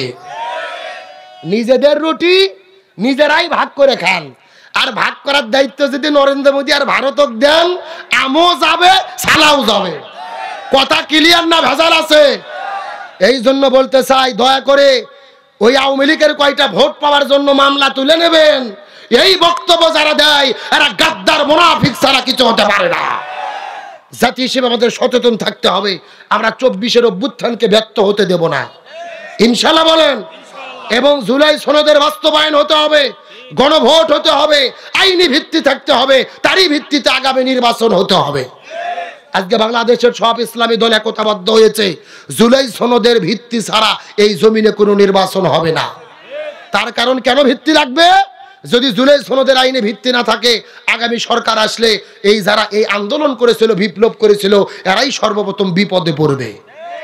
এদেরকে জেলে ঢুকানো হবে, ফাঁসির দড়িতে ঝুলানো হবে, এটা আমরা দেখতে চাই না। আর যারা স্বৈরাচারদের তোষণ করে পুনর্বাসন করতে চান, ভারতকে খুশি করার জন্য দয়া করে তওবা করে ফিরে আসেন। ওই নীতি যদি গ্রহণ করেন আপনাদেরও দেশ ছাড়তে হবে। আল্লাহ তাআলা আমাদের একতাবদ্ধ থাকার তৌফিক দিক, বলেন আমিন। তাহলে চিৎকার করে বলেন, জীবনের গুণ যদি মাপ চাই কাকে অনুসরণ করব? আল্লাহকে। সারা রাত ওয়াচ্ছনা বলতেছে জোলেকা ছেলে না মেয়ে? রসুলকে। জোরে বলেন কাকে? আবার বন্ধুগণ, মুসলমান ভাইরা গভীর মনোযোগ লক্ষ্য করুন। ওই নবীকে যদি অনুসরণ আমরা করতে পারি, আল্লাহ তাআলা 2টা পুরস্কার দেবে। চিৎকার করে বলেন কয়টা? 1 নম্বর হলো ইহুবিবুকুমুল্লাহ, আল্লাহ তাদেরকে ভালোবাসবে। আর 2 নম্বর পুরস্কার হলো ওয়ায়াগফির লাকুম যুনুবাকুম আল্লাহু গফুরুর রহিম। আল্লাহ বলেন 2 নম্বর পুরস্কার হলো আমি তাদের জীবনের গুনাহকে মাফ করে দিয়ে জান্নাতের মধ্যে ঢুকাইয়া দেব। সুবহানাল্লাহ বলেন। তাহলে আমরা যদি জীবনের গুনাহ মাফ চাই, জান্নাতে প্রবেশ করতে চাই, অনুসরণ করব কাকে? রসুলকে। জোরে বলেন কাকে? এখন অনুসরণ কি ওয়ার্দাওয়ার্দি না পুরোপুরি? শুধু কি মসজিদের মধ্যে মানবেন নাকি সমাজেও মানবেন? যেই নবীর আদর্শ দিয়ে মসজিদ চলবে, ওই নবীর আদর্শ দিয়ে সংসদ ভবন চালাতে হবে। যেই রসুলের নীতিতে মসজিদ চলে, ওই রসুলের নীতি দিয়ে, কোরআন সংবিধান দিয়ে এই বাংলাদেশ পরিচালনা করতে হবে, নতবা জমিনে শান্তি আসতে পারে। আবার বন্ধুগণ, মুসলমান ভাইরা গভীর মনোযোগ, কবরের মধ্যে সাপ কয়টা? আরো জোরে বলেন। সবাই মিলে জিজ্ঞেস করে বললেন, বাবা আপনার মেয়ে দুনিয়ার মধ্যে কি এমন পাপ করেছে, কি এমন অন্যায় করেছে যার জন্য কবরের মধ্যে 99টা সাপ চলে আসলো? বাবা কান্না করে করে বলে, এই পৃথিবীর মানুষেরা ভালো করে জেনে নাও, আমার মেয়ে খুবই ভালো ছিল, 5 ওয়াক্ত নামাজ পড়েছে, রমজান মাসে রোজা রেখেছে, হজ করেছে, যাকাত দিয়েছে, কিন্তু আমার মেয়ের একটা অভ্যাস খারাপ ছিল। আমার মেয়ে বাড়ি থেকে বের হয়ে শরীরের মধ্যে কোনো হেজাব ব্যবহার করে নাই, পর্দা ব্যবহার করে নাই, আজরা পাজরা বের করে বেপরদা অবস্থায় গ্রামের মধ্যে ঘুরে বেড়াইতো। স্কুলে যখন যাইতো বেপরদা অবস্থায় যাইতো, কলেজের মধ্যে যাইতো বেপরদা অবস্থায় যাইতো, মার্কেটে যাইতো বেপরদা অবস্থায় যাইতো। তার মানে বোঝা গেল মেয়েটির সবই ভালো ছিল, কিন্তু পর্দার বিধান মেনে চলতো। এখন আপনাদের জিজ্ঞাসা করি, দিনাজপুরের মুসলমান, ওই মেয়ে সব আমল করার পরে, নবীর আদর্শ ধরার পরে, শুধুমাত্র পর্দা না মানার কারণে যদি কবরের মধ্যে 99টা সাপ আসে, আজকেও বাংলাদেশে যে মহিলাগুলো পর্দা করবে না, এদের কবরের ভেতরেও আযাব আসার সম্ভাবনা আছে না? না। এই জন্য মহিলাদেরকে বলি 4টা আমল করবেন। 1 নম্বর নামাজ, 2 নম্বর রোজা, 3 নম্বর স্বামীর খেদমত, 4 নম্বর পর্দা। এই 4টা আমল করলে আল্লাহটা জান্নাতের দরজা খুলে দেবে। আল্লাহ দিনাজপুরের মহিলাদেরকে এই 4টা আমল করার তৌফিক দান করুক, বলেন আমিন। আরো জোরে বলেন আমিন। আজকের আলোচনা থেকে আমি আপনাদের মেসেজ দিয়েছি, শান্তির জন্য জিনিস লাগবে 2টা। একটা হলেন কোরআন, আর 2 নম্বর রাসূলের আদর্শ। এই 2টা জিনিস ছাড়া জমিনে শান্তি আসবে।